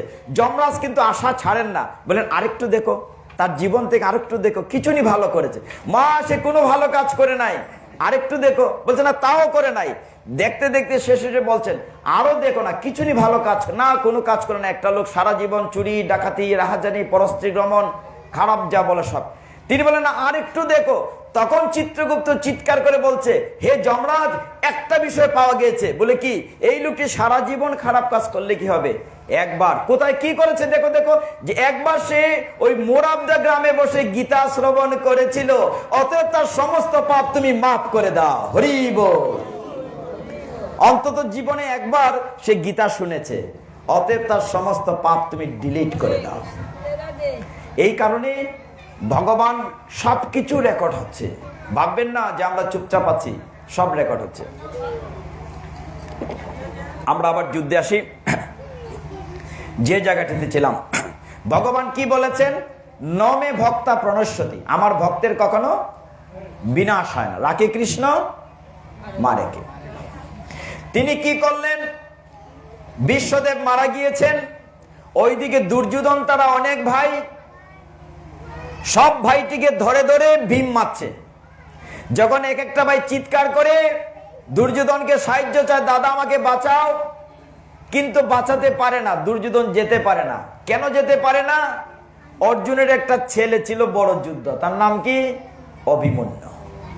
অভিমন্যু এমন একটা তীর মারে, দুর্যোধনের চারিদিকে একটা আগুনের রিং হয়ে যায়, ফায়ার রিং। দুর্যোধন যেতে পারে না, বাইরে সাহায্য করতে পারে না। এই করে করে অনেক ভাই মারা গিয়েছে। কৌরব শিবিরে মিটিং হলো, আমাদের সব ভাই তো মরে যাচ্ছে, ভীমে মেরে ফেলতেছে। বলে কার জন্য মারছে? ওই যে অভিমন্যুর কারণে মারছে। তাহলে কি করতে হবে? আগে অভিমন্যুকে মারতে হবে। অভিমন্যুকে না মারলে তোমরা যুদ্ধে জিতে পারবো না। বুদ্ধি পরামর্শ করার জন্য সকলেই বসলেন। তাদের পক্ষে সেনাপতি দ্রোণাচার্য, তিনি বললেন আগামীকালকে আমরা অভিমন্যুকে মারব। কিভাবে? এমন ভাবে সৈন্য সাজাবো চক্রব্যূহ করে, এর ভিতরে অভিমন্যু ডুববো, তাহলে মেরে ফেলবো। তাহলে অর্জুন বলে, অর্জুনে একমাত্র জানে চক্রব্যূহ থেকে ডুববে, কিভাবে বের হবে। বলে অভিমন্যু ঢুকার নিয়ম জানে, বাইরিবার নিয়ম জানে না। কেন জানে না? সে যখন তার মাতৃগর্ভে ছিল, অর্জুনের নিয়মটা বলেছিল। অর্ধেক শোনার পরে মা ঘুমিয়ে পড়েছিল, মায়ের সাথে সাথে পেটের সন্তানও ঘুমিয়ে পড়েছিল। এর জন্য ঢুকার নিয়মটা জানে, বাইরের নিয়মটা জানে না। পরের দিন সিদ্ধান্ত হলো, তাইলে কি করা যাবে? যে আমরা অভিমন্যুকে কালকে মেরে ফেলবো, ভিতরে ঢুকবে তাকে মেরে ফেলবো। বলে তার পিছন পিছন যদি ভীম ওরা ঢুকে, দুর্যোধন তারা 100 ভাই, তাদের একটি বোন ছিল, বোনটির নাম কি? দুঃশলা। দুঃশলার স্বামীর নাম কি? জয়দ্রথ। জয়দ্রথ বলল দুর্যোধনকে, দাদা তুমি চিন্তা করো না, আমি 4 জনরে আটকাই দিন, তোমরা খালি অর্জুনরে একটু দূর রাখো। মানে ওই বেটার সাথে আমি পারতাম না, অর্জুনরে একটু দূর রাখো। আমি 4 ভাইকে যুধিষ্ঠির, ভীম, নকুল, সহদেবরে আটকাবো। আমি শিবের বর পেয়েছি, 24 ঘন্টার জন্য আমার এমন শক্তি হবে, কেউ আমার সাথে পারবে না। সিদ্ধান্ত হলো, পরের দিন যুদ্ধ শুরু হলো। অভিমন্যুকে সবাই ডাকছে, আসো আসো, ভিতরে আসো। ভীমে বলল, বাতিজা চিন্তা করো না, তুমি ডুববাই, তোমার পিছন পিছন আমিও ডুববো, বাইঙ্গা সুরা লইমু তোমারে, তুমি ডরাইও না। ভীম, যুধিষ্ঠির 2 জেঠা, নকুল, সবের 2 খাখা, তারা বললো আমরা আছি, তুমি চিন্তা করো না। অভিমন্যু ভিতরে ঢুকলেন, চক্রব্যূহের ভিতরে অন্যায়ভাবে, হে ভক্তগণ, অন্যায়ভাবে সপ্তরথী মিলে এই সদ্য বিবাহিত, তার স্ত্রী তখন সন্তান সম্ভব অভিমন্যুর, পরীক্ষিত মহারাজ গর্ভে তখন। এই অবস্থায় অভিমন্যুকে ভিতরে ঢুকিয়ে সপ্তরথী অ্যাটাক করলো। অভিমন্যু বলল, নিয়ম তো তা ছিল না, একজন একজন করে আমার সাথে যুদ্ধ করার কথা, একজন একজন করে যুদ্ধ করো, কেউ পারবে না। ওইদিকে অর্জুনকে নিয়ে কৃষ্ণ মাঠের বাইরে একদম উত্তর প্রান্তে। অর্জুনের মনে বড় কু ডাকছে, জনার্দন আমার তো মনটি খারাপ লাগছে, কোথাও একটি অঘটন ঘটছে, আমার ছেলের মনে হয় কোনো বিপদ, তুমি ঘুরিয়ে চলো রথ। কৃষ্ণ কিন্তু সব জানেন, আজকে যে অভিমন্যু মারা যাবে কৃষ্ণ সব জানেন। তিনি কি করলেন? আচ্ছা ঠিক আছে যাব। তিনি রথের উপর বসে পড়লেন। যখন অভিমন্যুর এখানে একটা তীর পড়ে, কৃষ্ণ তার বুকে হাত দেন, এইখানে একটা তীর পড়ে, কৃষ্ণ তার এইখানে হাত দেন। যখন এইখানে তলোয়ার পড়ে, কৃষ্ণ হাত দেন, কৃষ্ণ রথের উপর বসে দুই নয়ন বেলে কান্না করছেন। অর্জুন আসতে পারছে না, সপ্তরথী মিলে তাকে টাক করছে। দুর্যোধন বলছে না, তাকে মেরো না, মেরো না, একসাথে মেরো না, তাকে তিল তিল করে কষ্ট দিয়ে মারো। হে ভক্তগণ, একটি সদ্য যুবক ছেলেকে তিল তিল করে মারার জন্য দুর্যোধন বলছে, এই অভিমন্যু, তুমি আমার কাছে মৃত্যুর জন্য ভিক্ষা চাও। অভিমন্যু বলছে না, আমি বীরের ছেলে, সব্যসাচী অর্জুনের ছেলে, সমস্ত পৃথিবীবাসী দেখবে আমি তোমার মতো কুলাঙ্গারের কাছে মৃত্যু ভিক্ষা চাইনি। যখন তিল তিল করে মারা হচ্ছে, বাইরে থেকে যুধিষ্ঠির, ভীম, নকুল, সহদেব কেউ ঢুকতে পারছে না জয়দ্রথের কারণে। কিছুক্ষণ পরে হে ভক্তগণ, এই শব্দ তরুণ ছেলেটিকে, যুবক ছেলেটিকে সপ্তরথী মিলিয়ে কুচিয়ে কুচিয়ে মারতে লাগলো তিল তিল করে। আর সহ্য করতে পারলো না তার জেঠামশাই কর্ণ। কর্ণ তার বাবাদের বড় ভাই, কুন্তির প্রথম পুত্র। কর্ণ রথ থেকে নেমে তলোয়ার দিয়ে অভিমন্যুকে মেরে ফেললো। আর কষ্ট সহ্য করতে পারলো না, মাটিতে পড়ে গেল। অভিমন্যুর মুখ দিয়ে রক্ত বেরোচ্ছে, গল গল করে মাথার উপরে পা রেখে দুর্যোধন পিষে মারছে, বলছে, এই কুলাঙ্গার, তুই আমার কাছে মৃত্যু ভিক্ষা চা। অভিমন্যু বলছে না, তোমার মতো পাপিষ্ঠর কাছে আমি মৃত্যু ভিক্ষা চাইব না। হে আকাশ, হে বাতাস, এই চন্দ্র সূর্য, তোমরা সাক্ষী থেকো। আমার পিতা অর্জুন আসলে তুমি বলো, বাবার কাছে বলো, বাবা আমি তোমার দুর্নাম করি নাই, তোমার অপমান হতে দেই নাই, আমি তাদের কাছে মৃত্যুর জন্য ভিক্ষা চাই নাই। আমি হাসতে হাসতে মৃত্যুকে বরণ করে নিয়েছি। আমি তোমাদের কোনো কলঙ্ক হতে দেই নাই। আমি সমস্ত পাণ্ডব পক্ষের পক্ষ হয়ে আজকে এই অন্যায় যুদ্ধে হয়তো সকলে মিলে আমাকে মেরেছে, কিন্তু আমি তাদের কাছে, অন্যায়ের কাছে মাথা নত করিনি। আমি কারো কাছে, অন্যায়ের কাছে আমি ক্ষমা চাইনি। অভিমন্যু তিল তিল করে মরেছে। সূর্য ডুবে গিয়েছে। সন্ধ্যাবেলা অভিমন্যুর লাশটি যখন পাণ্ডব পক্ষে নিয়ে যাওয়া হলো, কাপড় দিয়ে ঢাকা, অর্জুন বুঝতে পেরেছে কোথাও একটি ঘটনা ঘটেছে। অর্জুন রথের উপর বসে কৃষ্ণের দুনয়ন বের জল ঝরছে। কৃষ্ণ, কি হয়েছে? বলছে, কোথাও একটি সমস্যা হয়েছে, তুমি তাড়াতাড়ি ফিরে চলো, যুদ্ধ তো থেমে গিয়েছে। হে ভক্তগণ, যুদ্ধ যখন থেমে গিয়েছে, সন্ধ্যাবেলা অর্জুন ফিরে দেখে তার তাঁবুর সামনে একটি লাশ কাপড় দিয়ে ঢাকা। কাপড় উঠিয়ে দেখে তার প্রিয় সন্তান অভিমন্যুর লাশ পড়ে আছে। হে ভক্তগণ, অর্জুন রাগ করে বলছে, তোমরা কোথায় ছিলে? যুধিষ্ঠির, ভীম, দাদারা, কাকারা, তোমরা কোথায় ছিলে? আমার ফুলের মতো শিশুটিকে মেরে ফেললো, তোমরা কোথায় ছিলে? আমরা পারিনি। কেন পারোনি? ওই জয়দ্রথের কারণে পারোনি। অর্জুন ক্ষত্রিয়, সে প্রতিজ্ঞা করলো, আগামীকাল, আজকে আমার ছেলের শেষকৃত্য হবে না।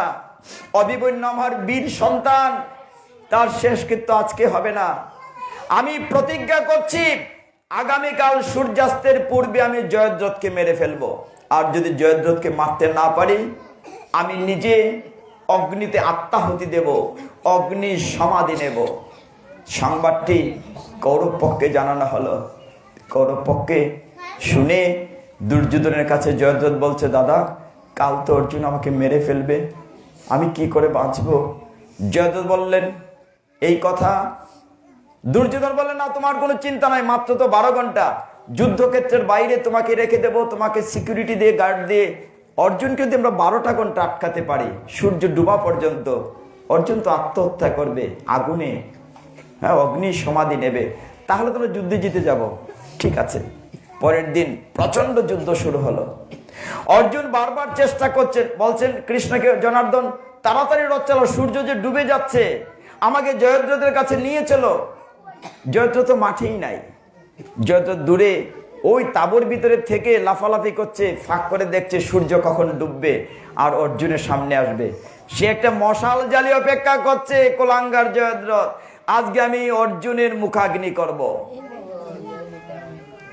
হে ভক্তগণ, আমরা কোন শ্লোকটিতে শুরু করেছিলাম? নবম অধ্যায়ের 31 নং শ্লোকে ভগবান বলছেন, ন মে ভক্তা প্রণশ্যতি, আমার ভক্তের কখনো বিনাশ হয় না। পরের দৃশ্যটি দেখুন, যখন সারাদিন যুদ্ধ হয়ে সূর্য প্রায় ডুবো ডুবো, অর্জুন কোনোভাবেই জয়দ্রথকে পাচ্ছে না। অনাদিরাদি গোবিন্দ তার ভক্তকে রক্ষা করার জন্য কি করলেন? হঠাৎ এই সময়টিতে গোধূলি বেলায় তিনি হাত থেকে সুদর্শন চক্রকে ছেড়ে দিলেন। সুদর্শন চক্র গিয়ে দিনমণি সূর্যকে ঢেকে দিল। সকলেই ভাবলো সন্ধ্যা হয়ে গিয়েছে। সকলেই মধ্যমাঠে আসলো। জয়দ্রথ তাঁবুর ভিতর থেকে মশাল নিয়ে দৌড়ে চলে আসলো। অর্জুন, আমি তোমার মুখাগ্নি করব, দেখো তুমি আমাকে সূর্যাস্তের পূর্বে মারতে পারোনি। ভগবান তো তার ভক্তকে রক্ষা করার জন্য গীতায় প্রতিজ্ঞা করেছেন। তিনি প্রতিজ্ঞা করে বলেছেন, কন্তেও প্রতি জানহি নমে ভক্তা প্রণশ্যতি। মধ্যমাঠে একদিকে অর্জুন আর কৃষ্ণ, একদিকে দুর্যোধন, দুঃশাসন, জয়দ্রথ। জয়দ্রথ তো নাচানাচি করছে মশাল নিয়ে, একদিকে কৃষ্ণ এবং অর্জুন রথে ভক্তগণ। একটু খেয়াল করুন এই জায়গাটি, অনাদিরাদি গোবিন্দ তিনি রথে বসে আছেন। দৃশ্যটি নিজের চোখের সামনে দেখেন। অর্জুন রথ থেকে নামবে কি নামবে না চিন্তা করছে। এই যখন অবস্থা, পেছন দিকে কৃষ্ণের দিকে তাকাচ্ছে, কৃষ্ণ কোনো কথা বলছেন না। ওই দিক থেকে দুর্যোধন ডাকছে, আসো আসো আসো আসো, এই যে তোমার শ্মশান সাজানো আছে, আত্মহত্যা করো। দুর্যোধন দুঃশাসন কৃষ্ণকে নিয়ে ঠাট্টা করছে।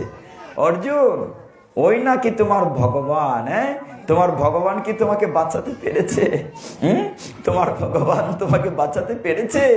আসো আসো, এই যে সূর্য ডুবে গেছে, তুমি আত্মহত্যা করো, অগ্নি সমাধি নাও। অর্জুন এক পা করে যাচ্ছে। যাওয়ার সময় কাঁধ থেকে ধনুটি গান্ডীব রথে রেখে দিতে চাইলেন, যে আমি তো মরেই যাচ্ছি, একটা স্মৃতিচিহ্ন থাকুক পরবর্তী প্রজন্মের জন্য। ভগবান তখন কথা বললেন, বলেন অর্জুন, তুমি যখন পুড়ে মরেই যাবে, এই স্মৃতিচিহ্ন রেখে লাভ কি? ধনুটাও সাথে নিয়ে যাও। ভগবান তো তিনি তো যুগেশ্বর, তিনি তো জানেন এরপরে নাটকের কি হবে, পরে কি হবে, উনার তো সব প্ল্যান করা। অর্জুন, তুমি ধনুটা সাথে নিয়ে যাও।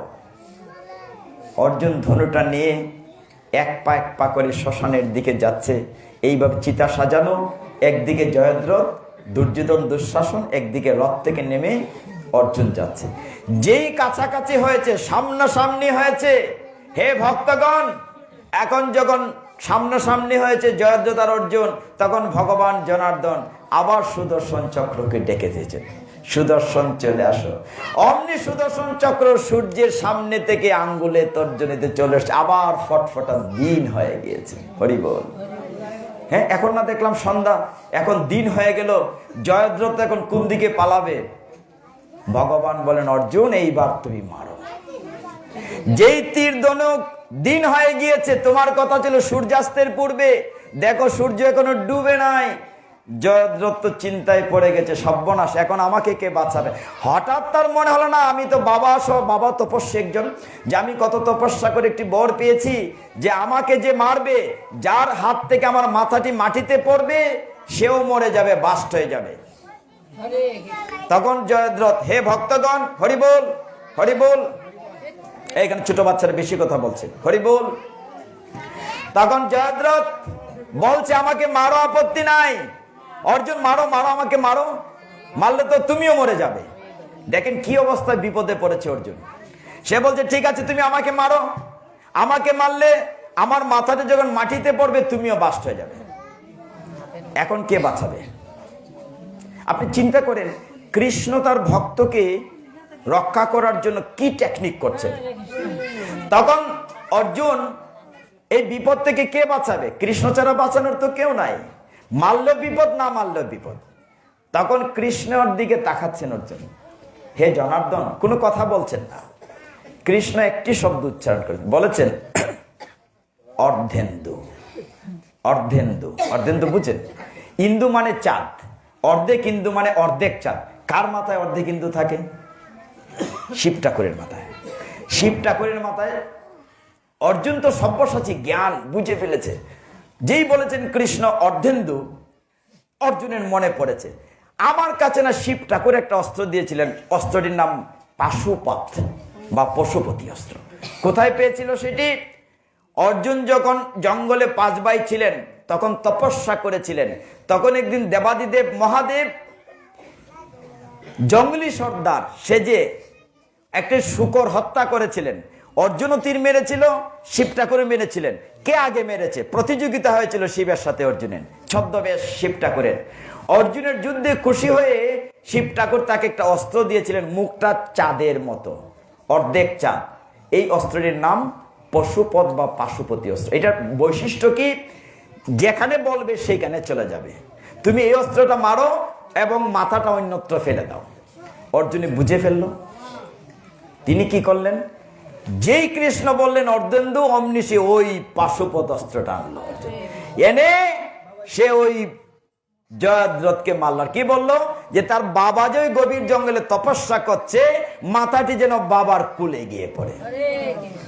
যেই মাথাটি মেরেছে অর্ধেন্দু এই অস্ত্র দিয়ে, পাশুপত অস্ত্র দিয়ে জয়দ্রথের মাথাটি কেটে ওই পিতার কুলে, তপস্যারত পিতার কুলে, আরে সর্বনাশ, আমি এখানে করতে গেল, মাথাতে মাটিতে ফেলে দিয়েছেন, অমনি বাবাও বাস্ট হয়ে গেছে। হরিবোল। একই তেরে পিতা পুত্র দুইজনের শেষ। তাইলে কি শ্লোকটা ঠিক আছে কিনা? ভগবান আমরা কোথায় ছিলাম? 31 নং শ্লোকে, নমে ভক্তা প্রণশ্যতি, আমার ভক্তের কখনো বিনাশ হয় না। ভগবান রক্ষা করেছেন কিনা? একদিকে 11 অক্ষয়ণী সৈন্য 100 ভাই, এইদিকে মাত্র 5 ভাই। এইদিকে এত বড় বড় সেনাপতি, এইদিকে কোনো সেনাপতি নাই। যুদ্ধের পরে কারা জিতলো? মাত্র 5 ভাই। কেন? যে পক্ষে থাকেন কৃষ্ণ যুগেশ্বর। আমরা আরেকটু আগে, সন্ধ্যা হয়ে যাচ্ছে। নবম অধ্যায়ে অনেক শ্লোক আছে আলোচনা করার জন্য, আমরা একটা শ্লোক মাত্র আলোচনা করলাম। দশম অধ্যায়ের নাম বিভূতি যুগ। বিভূতি যুগে 10 নম্বর শ্লোকে ভগবান অর্জুনের একটি প্রশ্ন উত্তর দিয়েছেন। আচ্ছা, আমরা কেমন করে জীবনযাপন করব, কি করে থাকতে হবে? অর্জুন প্রশ্ন করেছে মানে কি, তার নিজের জন্য নয়, বুঝতে হবে সমগ্র জগৎবাসীর জন্য। আমরাই অর্জুন আমাদের পক্ষ হয়ে কৃষ্ণের কাছে প্রশ্ন করছিল, আমরা কি করে সুখময় জীবন যাপন করব। বলছে তাহলে কেমন করে থাকতে হবে বলো। দশম অধ্যায় বিভূতি যুগে 10 নং শ্লোকে ভগবান বলছেন, চমৎকার শ্লোক, তেষাম সততযুক্তানাম ভজতাম প্রীতিপূর্বকম দদামি বুদ্ধিযুগমতম येन माम उपयान्ति ते। হে অর্জুন, তেষাম সততযুক্তানাম, যিনি নিত্য ভক্তিযোগ দ্বারা প্রীতিপূর্বক আমার সাথে যুক্ত থাকে, আমি তাকে এমন শুদ্ধ জ্ঞান দান করি যার ফলে সে আমার কাছে ফিরে আসে। হরি বল। তাহলে কি করতে হবে? ভগবানের সাথে যুক্ত থাকতে হবে, কানেক্ট। এখন মায়েরা কইবা, বাবারা কইবা, অত হাম, ঘর সংসার আছে, চাকরি আছে, অফিস আছে, আমরা যুক্ত থাকার সময়টা কই? গীতায় কিন্তু ভগবান বলছেন, যুক্ত থাকলে আমি জ্ঞান দিব তোমার, এই জ্ঞানের ফলে তুমি আমার বাড়িতে ফিরে আসবে। এখন যুক্ত থাকার সময়টা কই? আসলে সময় আছে, আমরা সময় বের করি না। হাতে কাম মুখে নাম।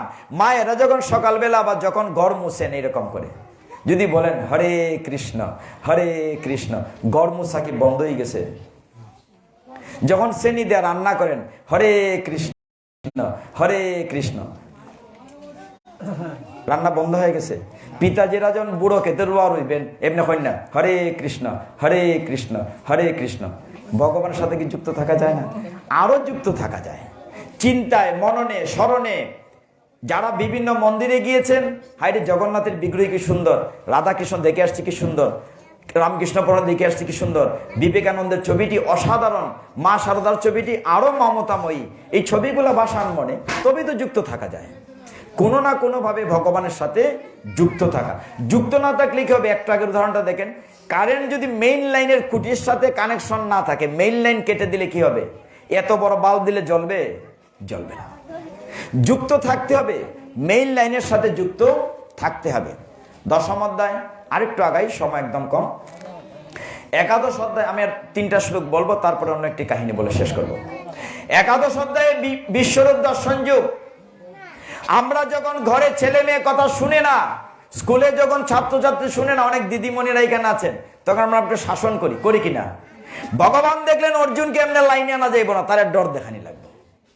অর্জুনকে দিব্য দৃষ্টি দিলেন। দিব্য দৃষ্টি দশম অধ্যায়টি হচ্ছে থিওরিটিক্যাল। ভগবানের যে বিভূতি সেটা মুখে মুখে বললেন, আমি এই আমি সেই। ভগবানের এই কথা শুনে অর্জুন বলল, আমার প্র্যাকটিক্যালি দেখাও, তুমি যে সব কিছুই আমি বুঝা লই, আগে তোমার কথায় কথায় থিওরিটিক্যাল তো আমি বুঝি না, আগে ব্যবহারিক প্র্যাকটিক্যাল দেখাও। তখন অর্জুনকে দিব্য দৃষ্টি দিয়ে হঠাৎ দেখে অর্জুন কৃষ্ণ বড় হইতে হইতে আর দেখা যায় না, মাথা খই গিয়ে লাগছে আসমানো, হাজার হাজার সূর্য, লক্ষ লক্ষ বাহু দেখে অর্জুনে ডরাইছে, সর্বনাশ তুমি কে? তখন তুমি কে? তখন কৃষ্ণ বলেন, আমি হচ্ছি কাল, দি টাইম। দেখলেন কুরুক্ষেত্রের যুদ্ধক্ষেত্রে ভগবান হা করে দাঁড়িয়েছেন, মুখের ভিতরে যজ্ঞকুণ্ডের মতো অগ্নি প্রদাহ হচ্ছে, বড় বড় করাল দাঁত, আর দুর্যোধন দুঃশাসন উড়ে উড়ে ভগবানের মুখে প্রবেশ করছে। ওই যে তিনি বলেছিলেন আমি সকলকে মেরে রেখেছি, তুমি উপলক্ষ। অর্জুন দেখে তাই তো সব দিয়ে দেখায় ভগবানের মুখে গিয়া শেষ হইতেছে। অর্জুন বলছে, এইবার আমি ভয় পেয়ে, এইবার তুমি আমার গুরু হও, আমাকে তোমার শিষ্য বানাও। কাম টু দি পয়েন্ট, সারেন্ডারও আইসেনি ডরাইয়া। তখন ভগবানকে বলছে, ভগবান এইবার করিষ্যে বচনং তব, এইবার তুমি যা করতে বলবে। আগে তো কইছে তোর কথা উনি না, বাট আমার গাড়ির ড্রাইভার। এখন কয় এবার তুমি যা করতে বলবে আমি তাই করব। করিষ্যে বচনং তব। ভগবান উত্তর কি দিয়েছেন? অষ্টম অধ্যায়ে উত্তরটি দিয়েছেন, এখানে আবার দিয়েছেন। বলছেন, যুদ্ধ চ মাম অনুস্মর, তুমি যুদ্ধ করো আমাকে স্মরণে রেখে। এই যুদ্ধ বলতে কুরুক্ষেত্র যুদ্ধ না প্রভুরা, মাতাজিরা, আমরা যে সংসারে আছি এইটাই যুদ্ধক্ষেত্র। আচ্ছা বলেন তো কে যুদ্ধে নাই? এই যে দেশের পরিস্থিতি, ছেলে মেয়েদের লেখাপড়ার পরিস্থিতি, 2-1.5 বছর প্রায় বন্ধ ছিল, এটা কি যুদ্ধ না? চাকরির যুদ্ধ, মেয়েটিকে যে শ্বশুর বাড়ি দিয়েছে সেটাও যুদ্ধ, বিদেশ দিয়ে গেছে সেইটাও যুদ্ধ, ছেলেটা যে চাকরি পেয়েছে কেমন আছে সে, কোথায় যুদ্ধ নাই? সব জায়গায় যুদ্ধ আছে। ভগবান গীতায় কি বলেছেন? যুদ্ধ চ মাম অনুস্মর, তুমি যুদ্ধ করো আমাকে স্মরণে রেখে। এইটা হচ্ছে গীতার শিক্ষা। আমরা চলে যাব আর দুটো শ্লোক বলে, সেই জায়গাটিতে আমাদের মনে আছে নিশ্চয়ই আমরা বলেছিলাম যে ভগবানকে পক্ষে নিতে হবে। এইবার দেখুন, আমরা কিন্তু সাধারণত ভয় না পেলে কৃষ্ণের নাম নেই না, যেমন অর্জুনকে ভয় দেখানো হয়েছে। কেমন করে ভয় পেলে আমরা কৃষ্ণের নাম নেই? হরিবল কখন বলি? এই যে বৈশাখ মাস আসতেছে, যখন ঠাডা পড়ে বিজলি দে জিলকায় আকাশ, তখন কি খন লাগে হরিবল খৌ? যেই ঠাডা মারে এমনি হরিবল হরিবল হরিবল হরিবল, ঠাডাও শেষ হরিবলও শেষ। ডরাইয়া যখন আকাশ জিলিক মারে ওগুলো হরিবল হরিবল হরিবল হরিবল, কিংবা কি কয় রাম রাম রাম রাম রাম রাম রাম রাম রাম রাম রাম রাম। আর যে ঠাডা শেষ রাম রামও শেষ। হ্যাঁ, ইতুই না আমরা মাতা জিও কইছেন, আমরা বলি ইতুই। তাইলে ডরাইলেই কইলি রাম রাম, আর ঠাডাও শেষ রাম রামও শেষ না, এইটাতে হবে না। ওই শিক্ষাটাই অর্জুন গীতায় দিয়েছেন।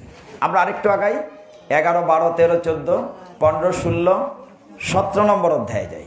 17 নম্বর অধ্যায়ের নাম হচ্ছে শ্রদ্ধাত্রয় বিভাগ যুগ। শ্রদ্ধাত্রয় বিভাগ যুগ কেন? যে আমাদের 3 প্রকার সাধনা আছে। একটা হচ্ছে দৈহিক সাধনা, একটা মানসিক সাধনা, একটা বাচনিক সাধনা। আমরা দেহের যে সাধনা করি, যে সন্ধ্যা করি, যোগ করি, ব্যায়াম করি, যুগ ব্যায়াম করি, সন্ধ্যানিক পরিক্রমা করি, এটা হল দেহের সাধনা। মনে মনে বিভিন্ন মন্ত্র উচ্চারণ করে ভগবানের যে প্রার্থনা করি, এটা মানসিক সাধনা। আর ঠোঁট দিয়ে উচ্চারণ করে যে কথা বলি, সেটা হচ্ছে বাচনিক সাধনা। কোনোটাতে কোনোটা কম না।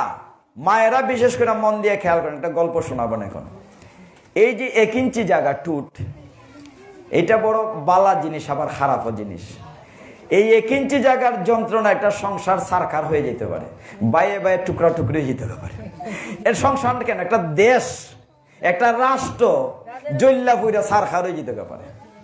কাজে সুন্দর করে গুছিয়ে কথা বলাটা একটা তপস্যা, এইটাকে বলে বাচনিক তপস্যা। এখন মন দিয়ে খেয়াল করেন, বাচনিক তপস্যা 17 অধ্যায়। 17 অধ্যায়ের নাম কি? শ্রদ্ধাত্রয় বিভাগ যুগ। আচ্ছা, ছোটবেলা, এখানে তো অনেক টিচার শিক্ষিত লোকেরাই আছেন, সকলেই জ্ঞানী আমার চেয়ে।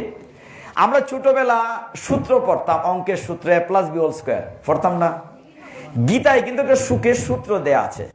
গত বছর বলেছিলাম কিনা আমার মনে নাই, আজকে আবার আমি সুখের সূত্রটা বলে যাই। আচ্ছা, আমরা কি সুখ চাই কিনা আগে বলেন? মা, আমরা সুখ চাই কিনা সবাই? কেউ কি দুঃখ চায়? একজন চায়। একজন কুন্তী মাতা দুঃখ চেয়েছিলেন। যখন যুদ্ধ শেষ হয়ে গিয়েছিল, যখন কৃষ্ণ ফিরে যাবেন, তিনি বলছিলেন, হ্যাঁ গো পিসিমা, সম্পর্কে তো পিসিমা লাগে, হ্যাঁ গো পিসিমা, তোমার তো বেডি এখন সুখের সময়, তোমার ছেলে রাজা হইছে, যুদ্ধ শেষ, আমি বাড়ির জেগে, আমার তো অনেকদিন ধরে পরিবারের সাথে যোগাযোগ নাই। কৃষ্ণের তো পরিবার অনেক বড়, 16,108 জন বউ, প্রত্যেকের করে 10টা করে বাচ্চা হইলে কত বড় পরিবার, ক্যালকুলেটর লাগবো। অতদিন ধরে পরিবারের বাইরে হস্তিনাপুরে আসছে, আমি জায়গা ফিরা, মা গো পিসিমারে কইতেছেন, পিসিমা তোমার তো বেডি এখন সুখের সময়, তোমার যদি দুঃখের দিন আয়, আবার যদি বিপদ আসে, তাইলে তুমি আমার ডাক্য আমি আইনি। এইটা শুনে কুন্তি দেবী কান্না করেছিলেন। বাবা গো, তিনি তো জানতেন স্বয়ং ভগবান, আমার সুখের দরকার নাই, আমার সারা জীবন দুঃখ থাকুক, আমি তোমাকে ডাকবো, তুমি আমার সাথে থাকবে। আচ্ছা 5টা মিনিট। তখন একমাত্র তাহলে আমরা সুখ চাই, আমি শর্ট করছি, আমরা সুখ চাই। সুখ চেতে গেলে সুখের সূত্রটা আজকে বলবো। 17 অধ্যায়ের 35 নম্বর শ্লোক মন দিয়ে খেয়াল করবেন। ভগবান বলছেন, অনুদে বেগম করম বাক্যম সত্যম প্রিয় হিতং চৈয়ত সৌ অধ্যায় অভ্যাসনম চ এব বাংময় তপস্পচ্যতে। মানে বলা হচ্ছে যে সুন্দর করে কথা বলবে, বাচনিক তপস্যা। তাহলে উদাহরণ দেই, খুব মন দিয়ে একটা গল্প শুনবেন, তাহলে আমরা শেষ করতে পারবো। সেখানে বলা হচ্ছে, একদিন এক রাজা স্বপ্নে দেখলেন তার দাঁত পড়ে গেছে। তিনি মন্ত্রীরা ডাকলেন, ও বেটা, এটা কিতা স্বপ্ন দেখলাম, এটা অর্থটা কিতা? একজন গণক ঠাকুর ডাইকে লই আয়। তো একজন গণক গনে টনে রাজাকে বলল, আপনি এমন এক স্বপ্ন দেখেছেন, আপনার মতো দুর্ভাগা পৃথিবীতে নাই। হ্যাঁ, এমন এক খারাপ স্বপ্ন দেখছেন, আপনি সব মরে যাবে রাজ্যের, যদিও আপনি বাঁচবেন। এইটা শুনে রাজা ভাই, হারামজাদা, এর শুলে সরাও, কত বড় সাহস আমার, আমি বলি দুর্ভাগা, আমি দেশের রাজা, এর শুলে সরাও। রাজার মনোপুত হলো না, তিনি মন্ত্রীরা বললেন যে আরেকজন নিয়ে আসো। আরেক গণকরে আনা হলো। তিনি গনে টনে বললেন, হে রাজন, আহারে, আপনার মতো সৌভাগ্যবান কেউ নেই, এত বড় বিপর্যয় হলেও সব মরে গেল, আপনি মরবেন না। রাজা তাকে মুক্তার মালা দিয়ে দিল। পাশে মন্ত্রী বসা ছিল, সে বলল, ও রাজা, রাজামশাই, দুইজনে তো একই কথা বলল, একজনরে দিলেন মৃত্যুদণ্ড, আরেকজনে দিলেন মুক্তার মালা। আপনারা কি খেয়াল করছেন কথাটি? মন দিয়ে খেয়াল না করলে কথার ফাঁক বুঝবেন না। প্রথম জন বলছিল, আপনার মতো হতভাগা কেউ নাই, সব মরে যাবে, আপনি বাঁচবেন। পরের জন বলছে, আরে, আপনার মতো সৌভাগ্যবান নাই, সব মরে গেলেও আপনি মরবেন না। কথা কি এক না? এক কথা, কিন্তু বলার কারণে একজনের মৃত্যুদণ্ড আর একজনের মুক্তার মালা। আমি যদি কাউকে এখান থেকে জিজ্ঞা, আর যদি প্লিজ দয়া করে চলে যান, কথা তো একটাই, একটা নেই। এইটাই, আরে গীতা তো আমার জীবনের শিক্ষা। এই জন্য আমরা বলি, the Gita is a complete code of life. Gita হচ্ছে পূর্ণাঙ্গ জীবন ব্যবস্থা। গীতাকে উপলব্ধি করতে হবে, গীতা আমাকে কি নিয়ম দিয়েছে, কি পালন করলে আমি সুখে থাকবো। এবার সুখের কথাটি বলি। একদিন দ্রৌপদীর কাছে, দ্রৌপদীর কয়জন স্বামী মা? 5 জন স্বামী। দ্রৌপদীর কাছে আর এক মাতা যে এসে বলতেছে, হ্যাঁ গো, আমরা একজন জামাই লইয়াই, উপায় নাই, রাত্রে 10টার সময়টা মানে রুটি কইরা দেও, গরম পানি চা কইরা দেও, অতিষ্ঠ হয়ে যায়। তুমি 5 জন স্বামী লইয়া বেটি কেমনে থাকো? হ্যাঁ, কেমনে তো সুখে থাকো? দ্রৌপদী বলতেছে ওই মাতাজিকে, গোবিন্দ আমাকে গীতায় সুখের সূত্র শিখিয়ে দিয়েছে। দ্রৌপদী কিন্তু কৃষ্ণকে গোবিন্দ বলতেন, সখা বলতেন, সখা, এবং কৃষ্ণ তাকে সখী বলতেন। বলছেন যে গোবিন্দ আমাকে শিখিয়ে দিয়েছে, অনুদ্বেগম করম বাক্যম প্রিয় হিতং চৈয়ত। মানে প্রিয় কথা বলতে হবে, এমন কোনো কথা বলা যাবে না যাতে অন্যের রাগ হয়, এমন ভাবে কথা বলা যাবে না যাতে অন্যের উদ্বেগ হয়। দ্রৌপদী বললেন, এইভাবে বুঝবে না। আমি একটা উদাহরণ দেই আমার জীবনের, খুব মন দিয়ে খেয়াল করেন। দ্রৌপদী বলছেন, আমার তো 5 স্বামী। বলে, হ্যাঁ, আপনার 5 স্বামী।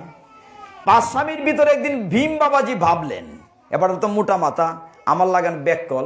তো ভীমে বলতেছে, চিন্তা করলো, আমরা 5 জন স্বামী, আমি তো বেটা কত বড় ভীম, আমি গদাধর, হ্যাঁ, আর দ্রৌপদী কিনা অর্জুনের একটু বেশি ভালোবাসে। কথা ঠিক কিনা? অর্জুনের প্রতি একটু ইফেকশন, লাভ বেশি ছিল, কারণ অর্জুন তো এই লক্ষ্য বেদ করে দ্রৌপদীকে এনেছিলেন, পাঞ্চালী। ভীমে ভাবলো, আমরা 5 জন তার স্বামী, আর দ্রৌপদী দেখছি ওই বেটার একটু বেশি ভালোবাসে। সে নিজে নিজে চিন্তা করলো, কোন কারণে অর্জুনের প্রতি ভালোবাসাটা বেশি। চিন্তা করে দেখলো, আমিও যোদ্ধা, অর্জুনও যোদ্ধা, তাহলে ডিফারেন্সটা কোথায়? বের করলো যে অর্জুনে গান বাজনা জানে, ভীমে জানে না। অর্জুনে তো ওই যে বৃহন্নলাসে যে অজ্ঞাতবাসে নাচ গান শিখেছিল না উত্তরাকে, সে তো শিখে এসেছিল বৃহস্পতির কাছ থেকে স্বর্গে গিয়ে। ভীমে বের করলো আমি যদি গান বাজনা শিখতে পারি তাহলে তো দ্রৌপদী আমাকে বেশি ভালোবাসবে। সে একটা চিন্তা করলো, যে আবিষ্কার করলো, তাহলে আমিও কালকে থেকে গান শেখা শুরু করবো। এখন ভীমে গড়ে যত বড় বেড়া অত বড় হারমোনিয়াম লইয়া ঘরের ভিতরে বইল সারে গা। যেই ভীমে সারে গামা শুরু করলো, ঘরের শান্তি দূরে তার ঘরের ভিতরে ডিজে বাজতে শুরু করলো। ডিজেটা তো ইয়াং পিপুলরা ভালো বুঝে, ওই যে পূজার সময় দুরুম দুরুম বাজে, অন্ত গ্রামে গঞ্জে বাজে। এখন ভীমে যখন ডিজে বাজা শুরু করছে, ঘরের শান্তি, তার শান্তি শেষ। একের অবস্থা ঘর কাঁপতে লাগলো।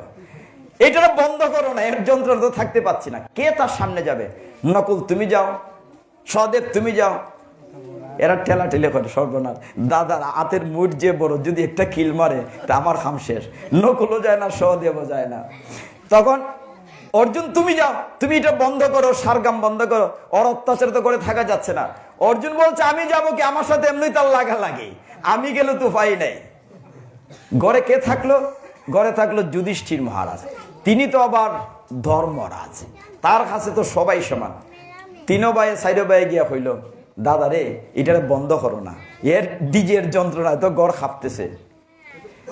যুধিষ্ঠির মহারাজ বললেন আমার এই মেজো ভাইটি নাও এই বয়সে একটু গান শিখতে চেয়েছে, তোমাদের যদি ভালো না লাগে তোমরা অন্য ঘরে চলে যাও। তার কাছে তো ন্যায় বিচার। এখন ঘরের অশান্তি তো আর থামলো না, কি করা যায়? সকলেই গেলেন। আর কে রইল বাকি? ফ্যামিলি মধ্যে দ্রৌপদী।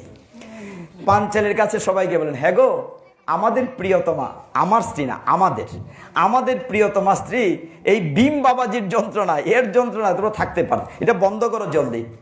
দ্রৌপদীর তখন গীতার কথা মনে হলো, যে গীতার সুখের সূত্র 17 অধ্যায় 35 নম্বর সূত্র খুলে দেখেন। দ্রৌপদীর মনে হলো গোবিন্দের কথা, গোবিন্দকে স্মরণ করে ভীমের সামনে গেল। ভীমে তো সারে গামা শুরু করেছে।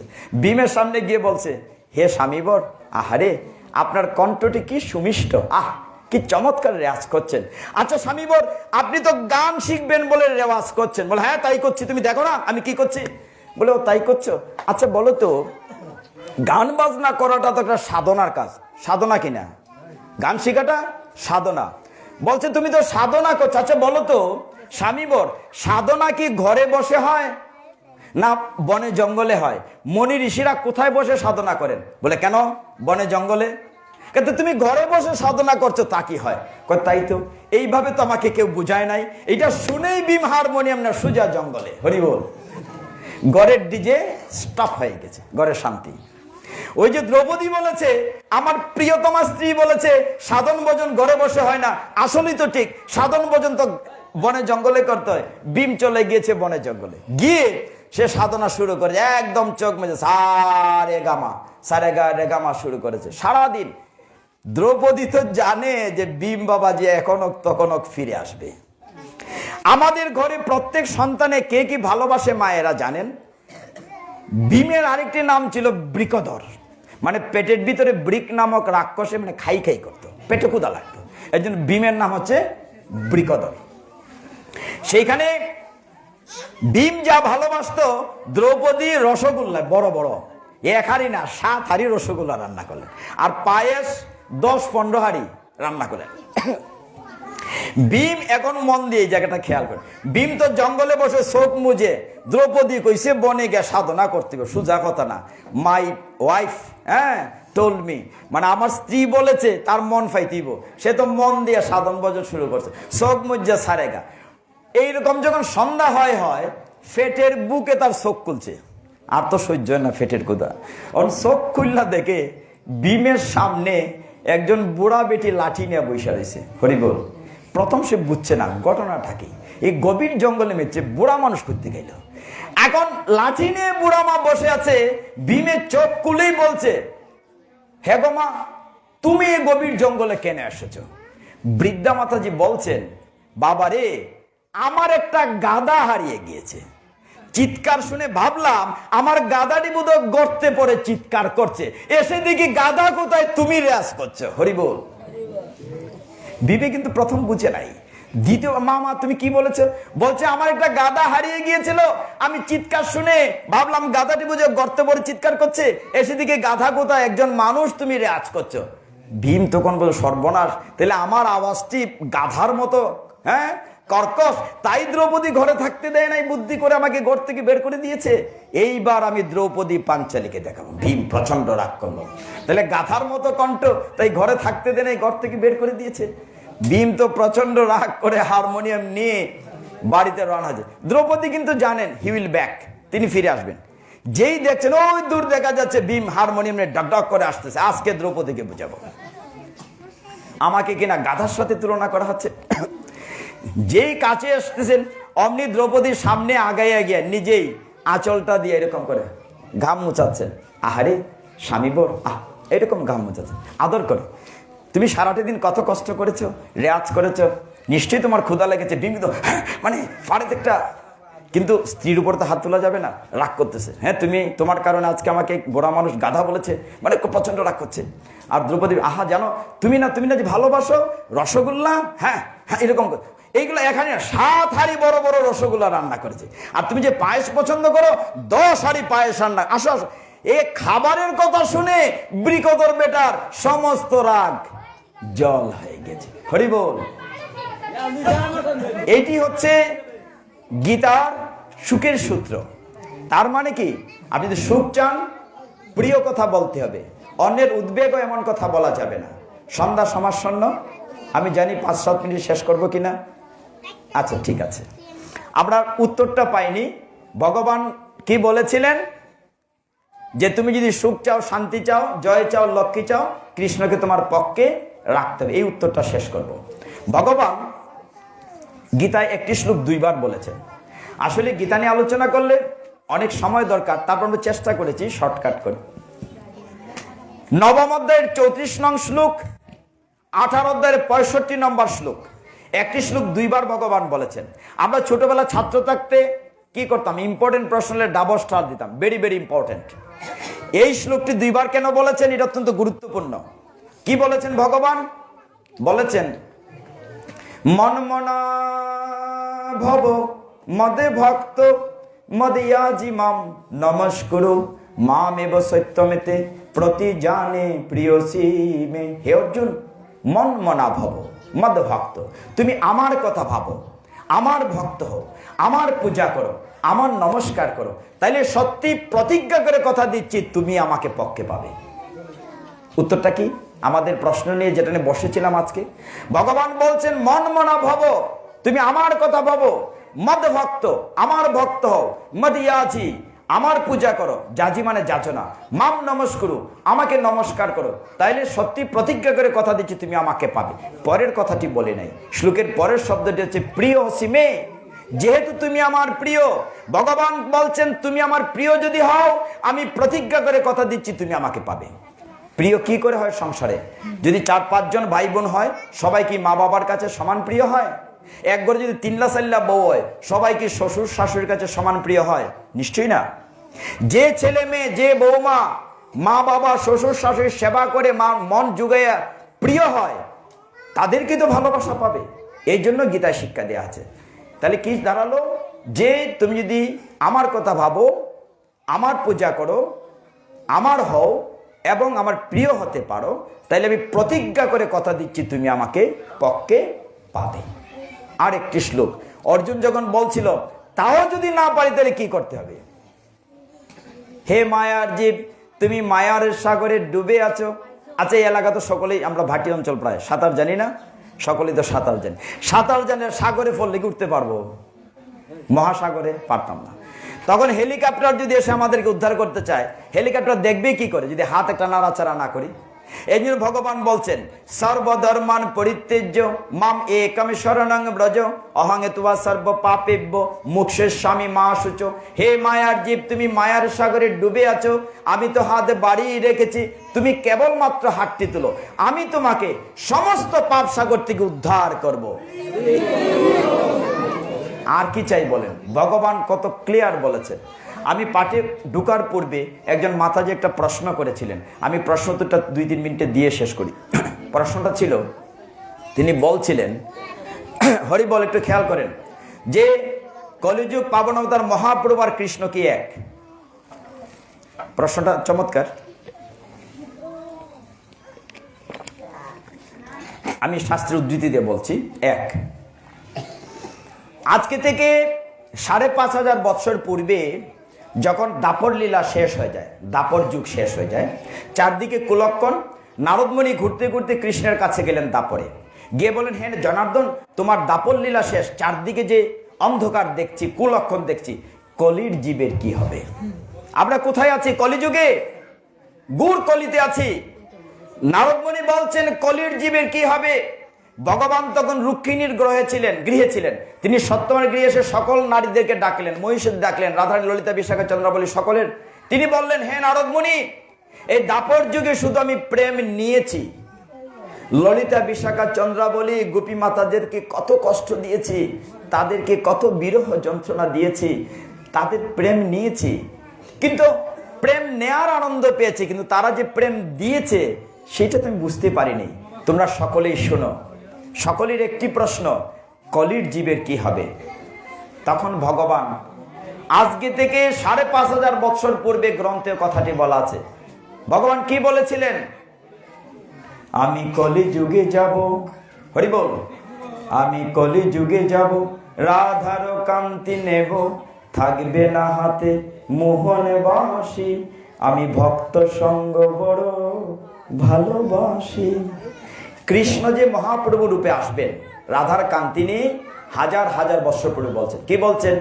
আমি কলি যুগে যাব, রাধার কান্তি নেব, থাকবে না হাতে মোহন বাঁশি, আমি ভক্ত সঙ্গ বড় ভালোবাসি, আমি প্রতি ঘরে যাব, কৃষ্ণ প্রেম বিলাবো, আমি ঘরে ঘরে যাব, কৃষ্ণ নাম বিলাবো, কখনো হাসি কখনো কাঁদি কখনো হাসি, আমি ভক্ত সঙ্গ বড় ভালোবাসি।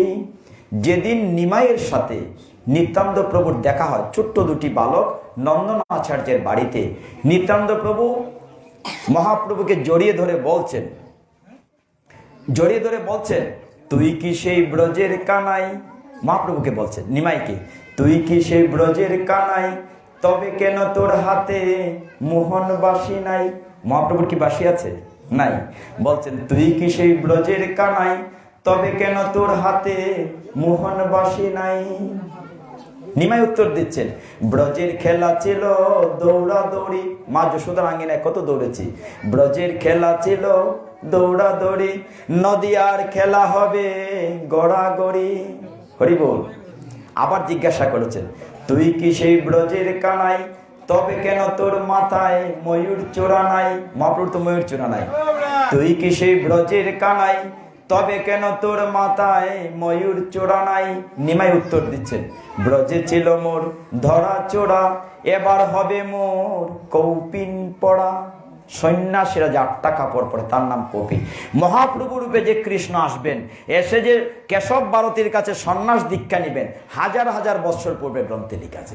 অর্থাৎ কৃষ্ণ এবং মহাপ্রভুতে কোনো তফাৎ নাই। তিনি দুই অঙ্গ ধারণ করে তিনি কি বলছেন, আমি কলি যুগে যাব, রাধার কান্তি নেব, থাকবে না হাতে মোহন বাঁশি, আমি ভক্ত সঙ্গ বড় ভালোবাসি। হরি বল। আমরা এখানে শেষ করব, আর সময় নষ্ট করছি না। গীতা দানের কথা মাতাজি বলছিলেন, কি একটা গীতার কথা বলছিলেন। হরি বল। হ্যালো প্রভু, আমাদের গ্রামের এক প্রভু আপনাকে একটা প্রশ্ন করবেন আছে গীতা পাঠ সম্পর্কে। আচ্ছা বলুন। আপনি যদি কৃপা করে একটু সময় দেন, বলেন, চেষ্টা করুন। প্রশ্নটা করেন। আমি একজন মূর্খ মানুষ, আপনি গীতা পাঠও অনেকদিন ধরে শুনি, কিন্তু এই মহাভারতের কথাই শুনতেছি, সব তো মহাভারতের কথাই গীতা। এটাই আমার প্রশ্ন, মহাভারতের যে গীতা উৎপত্তি। হ্যাঁ, মহাভারতের বিশ্ব পর্ব থেকে নেওয়া হয়েছে। মহাভারতের 18টি পর্ব আছে, সেখান থেকে বিশ্ব পর্ব থেকে 700 শ্লোক নিয়ে কৃষ্ণদেবেন বেদব্যাস আলাদা একটি গ্রন্থ করেছেন, এই জন্য মহাভারতের অংশ হিসাবে তার নাম গীতা। আর কোনো প্রশ্ন আছে? আর কার কোনো প্রশ্ন আছে? আর কোনো প্রশ্ন আপনি নির্দ্বিধায় করতে পারেন। অনেকে ভিতরে দেখে যে এটা মনে হয়েছে না, এটা মনে হয়েছে না। তো ক্লিয়ার? তো আমরা ক্লিয়ার? হরি বল। ঠিক আছে,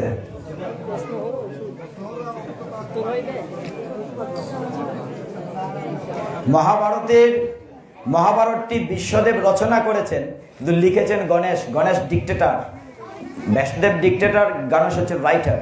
অক্ষয় তৃতীয়ার দিন থেকে লেখা শুরু হয়েছিল। যখন লেখা শেষ হয়েছে, গণেশের শর্ত দিয়েছিলেন, আমি লিখতে পারি এক শর্তে, তুমি কিন্তু কথা বন্ধ করতে পারবে না, বন্ধ করলে আমার লেখা থেমে যাবে। তখন ব্যাসদেব বুদ্ধি করে বলছিলেন, হ্যাঁ ঠিক আছে, আমি বন্ধ করবো, তো কথা হচ্ছে আমি যখন শ্লোকটা বলবো, শ্লোকের অর্থ অনুধাবন না করে তুমি লিখবে না, অর্থটাকে বুঝবে তারপর লিখবে। এই শর্তে গণেশ লিখেছেন, ব্যাসদেব বলেছেন। যখন মহাভারত রচনা শেষ হয়, সেইখান থেকে 18টা পর্বের মধ্যে একটা পর্বের নাম বিশ্ব পর্ব, সেখান থেকে 700টি শ্লোক আলাদা করে শ্রীমদ্ ভগবত গীতা নামক গ্রন্থটি আলাদা করা হয়েছে। মহাভারতের অংশ শ্রীমদ্ ভগবত গীতা। কোনো প্রশ্ন আছে? আর না থাকলে আমরা ক্লোজ করব। হ্যালো, বলেন। এখন মানে একটু অনুমতি নিয়েছেন যে মা একটা গীতা দান করবেন। হ্যাঁ। গীতা দানের পর্বে আমরা শেষ করার পরে আমরা প্রসাদ বিতরণে নেব। সবার দৃষ্টি আকর্ষণ বলছি, আপনাদের দয়া করে সবাই প্রসাদ পেয়ে যাবেন। আপনারা যদি সবাই বসে থাকেন, আমরা যার হাতে প্রসাদ পৌঁছে দেব। ধন্যবাদ সবাইকে।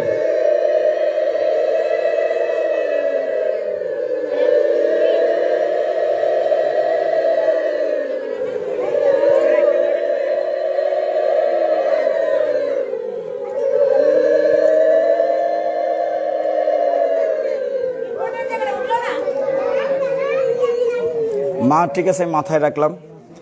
মায়ের আশীর্বাদ আমি মাথায় করে নিলাম। ভক্তবৃন্দ, আমার মা সে আশীর্বাদ করেছেন শ্রীমদ্ ভগবত গীতা। কেন, যে ভক্ত প্রশ্ন করেছেন, চমৎকার প্রশ্ন করেছেন, গীতা আলোচনা করলে কেন মহাভারত আসে?